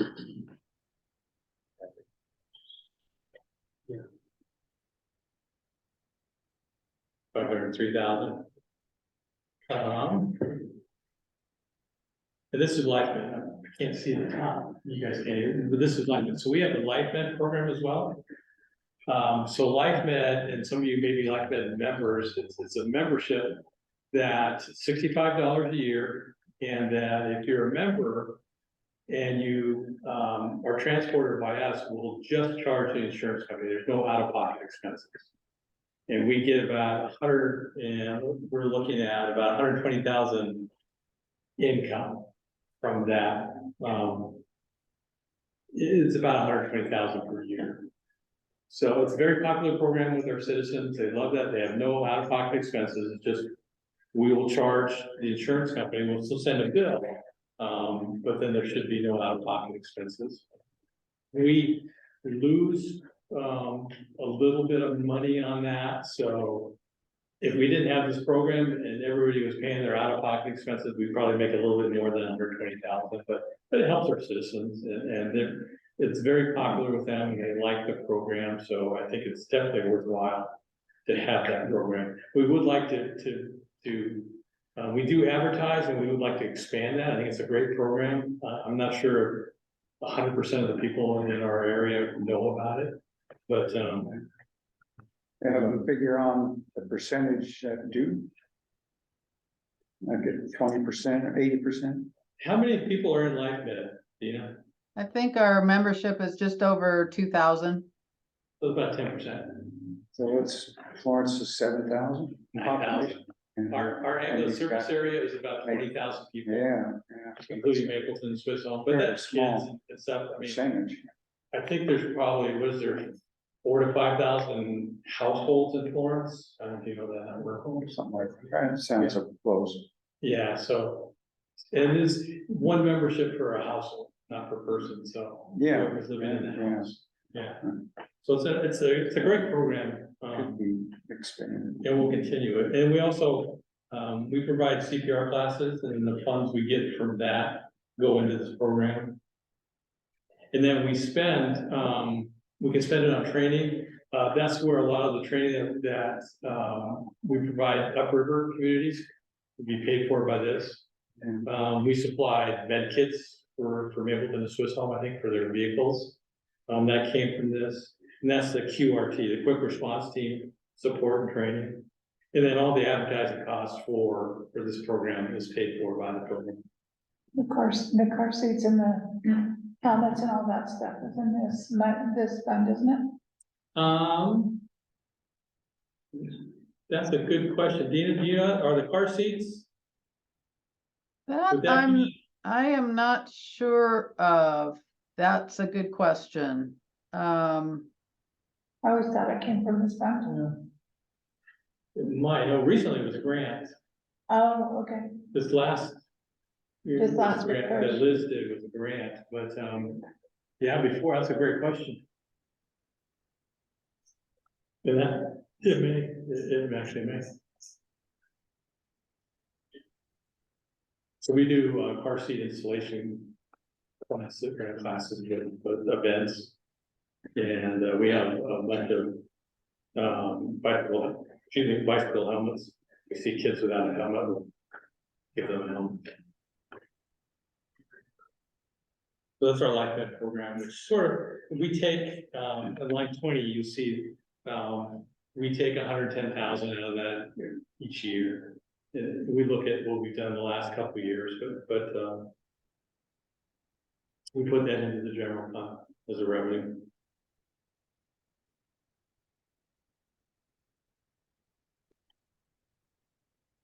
Okay. Okay, so a discussion on the budget. Are there any questions? Is there anything that you would like to change? I have a question about the money that comes from Three Rivers. Yeah. Is that like just a donation? What is? No, they're, as a tribal entity, they're not under our jurisdiction, Yeah. but they would like us to provide ambulance and fire. Yeah. So what we did was, well, if they were in our jurisdiction, this is what their tax would be. Yeah. Yeah, so they're not obligated to pay that. Yeah. But they do like us to respond Sure. and, but as a separate, I don't know if you call them a governmental agency, but they're separate from the government. Yeah. So so that would be just taking what they say the assessed value of the casino is in the land, and then applying our tax rate to that. Sure. Yeah. It's good. Good thing for them, good thing. Oh, absolutely. Absolutely. What do you think? Chief, I got a couple of questions that roll into one question, I guess. So does Sisley Valley Fire and Rescue, their budget looks a lot like this. They have a beginning fund balance, all their revenue, they have a Looks identical. $250,000 of reserve and contingency and transferring everything. And so it's kind of a mirror of what we're doing this year. Exactly. So Western Lane starts out with 2.9 million in working capital. There's some starting working capital at SVFR. All the revenue and that working capital transfers into Wolfia, and we only end up with 2.3 million after both entities have transferred everything in. So that seems, I'm just trying to make sense of what happens the next year, you know. To me, that adds up to a pretty good. Well, we had the 300,000 that we wanted to make the capital fund. Right, And we've had, I think the 250 is something that we want to include as well, the carryover of the 250 Yeah. per district. so we had that 250 unappropriated anything, so you had that, so that's 550,000 right there. okay, We don't anticipate as much over on our transport revenue. We expect it to be higher than what we budget, but not 600,000. so I guess that's one question, is this, you're pretty confident we can reach this budget? I mean, we'll probably have more revenue than we budgeted. Probably. We're fully not staffed. necessarily. We're not gonna add Fully people, staffed. we're fully staffed. Overall fund balance is increasing or decreasing or staying level? Overall fund. balance. So that was Fund my balance, question. that's what the The compliance. final is, what, have you run out like 5 years projection with revenue I expenses? haven't done that yet. Is it sustainable? That would be my big question is. Oh, yeah. What does it look like over? So we really haven't, we're not changing anything. Mhm. I mean, we're not adding, by merging them together, we're not adding expenses. I think we're decreasing some expenses. I think we've already made those savings. But by putting everybody together, I mean, we're just adding 1 and 1 and getting 2, or 2 and 1 and getting 3. We're not adding 2 and 1 and getting 5. I think that the difficult part is not getting the year-to-year comparison as to whether we're seeing ending fund balance fairly level or a significant decrease or increase. And just making sure that we're looking at a budget that's relatively balanced compared to this prior year going, with what resources we have going. So in a way, we looked closely at that. The way I look at it, we have a balanced budget and a balanced budget. We're putting 2 balanced budgets together. Can they be anything but balanced? It's government, yeah. Yeah, don't take that to the bank, but I think, so that's where I'm confident in that. We're putting money into capital. We are replacing vehicles when we need to replace them, which we didn't do before. We are taking care of our facilities better than we did before. Those are all places we can cut. On fire side, are you projecting the same capital reserve increase? Theirs is higher. Okay, Just because, you know, an engine is 450,000. Sure. okay. Things like that. So I don't think if we saw all the numbers together, we would see a significantly declining ending fund balance between the 2 districts combined. No, just, yeah. I think we would have seen it if, separately, that meant one of the districts was really going down. And That answer your question? I think so. I mean, if you could, yeah, I'm very comfortable with Western Lane's budget that we would be approving. I mean, that's pretty easy. Yeah. It's just, are we getting enough resources to WLAD to continue the programs that we have? Yes, I think we're fully staffed. We have a great, vehicle replacement plan. In fact, it even got better. The state just gave us a new fire engine. So that saves us, it's a small fire engine, but it's $215,000 that comes off of the SVFR capital plan. So that's a savings now for WellFIA. Everybody gets participated in it. We've just had a new pumper tender last year that came in. So, I mean, we're looking great as far as our vehicles. We're fully staffed. We're not gonna add just for that reason. I think I would love to have more people. I don't think we can sustain it long term. At where we are now. No, we really haven't, I don't see, I mean, we've had the personnel cost increases. That we've had, but similar to what we've seen in the last few years, but I think that's now we're fully staffed. We've got, all our paramedics that we need, we've got all firefighters that we need.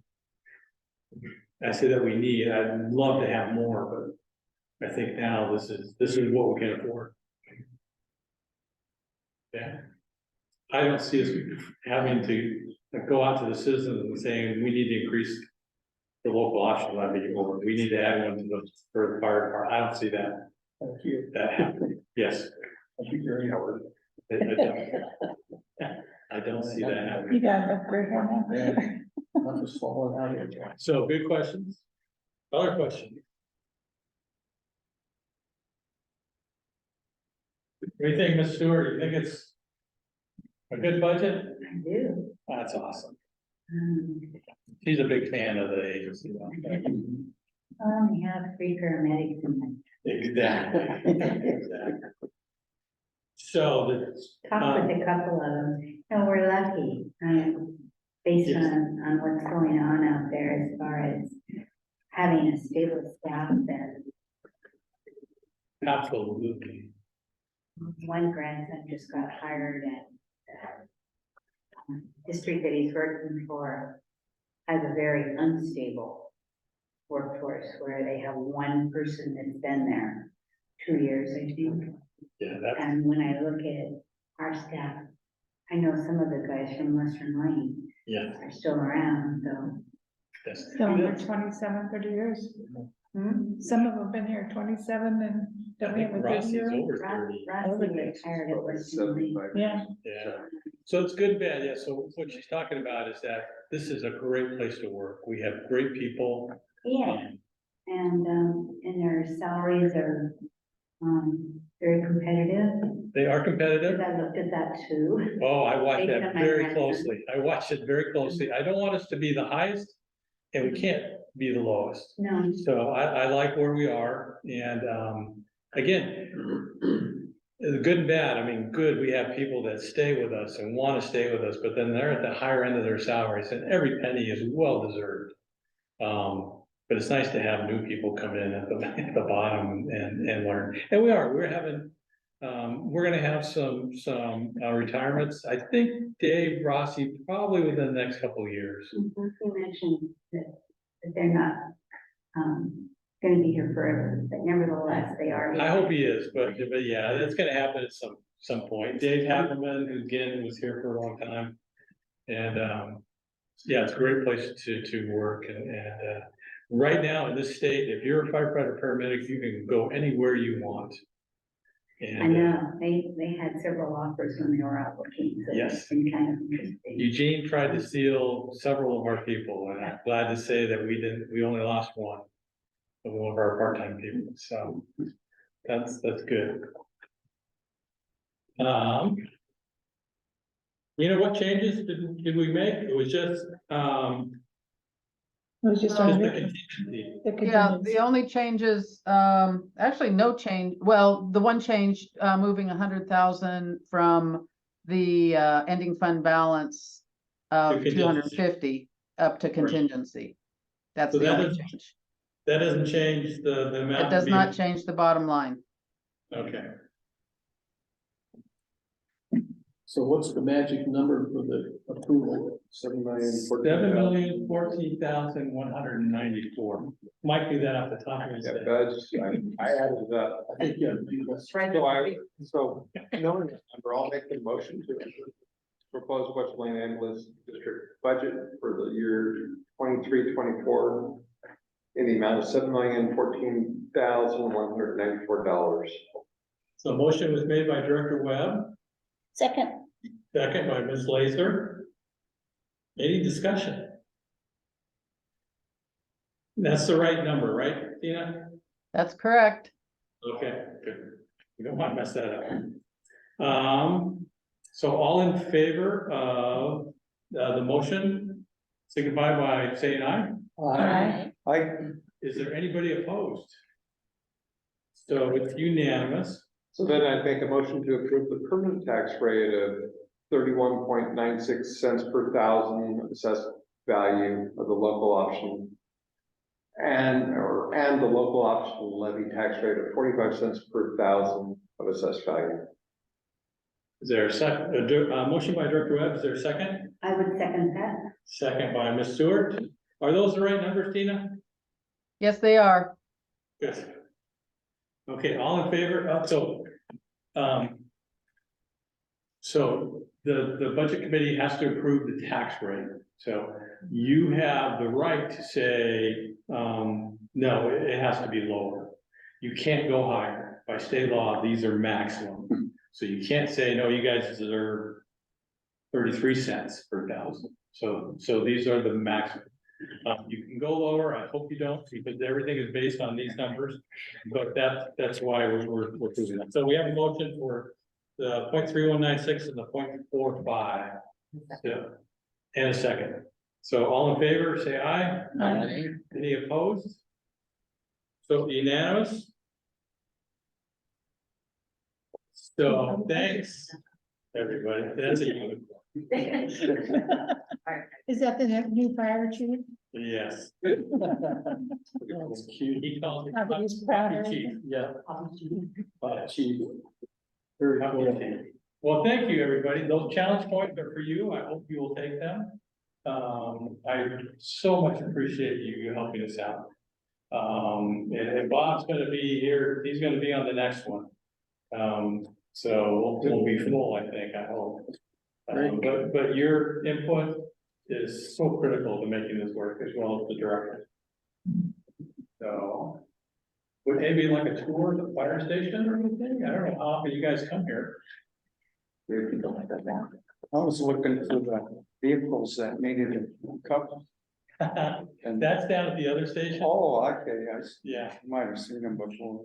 I mean, I Okay, was- Chief, I'm gonna end the recording. Thank you, everyone. Thank you.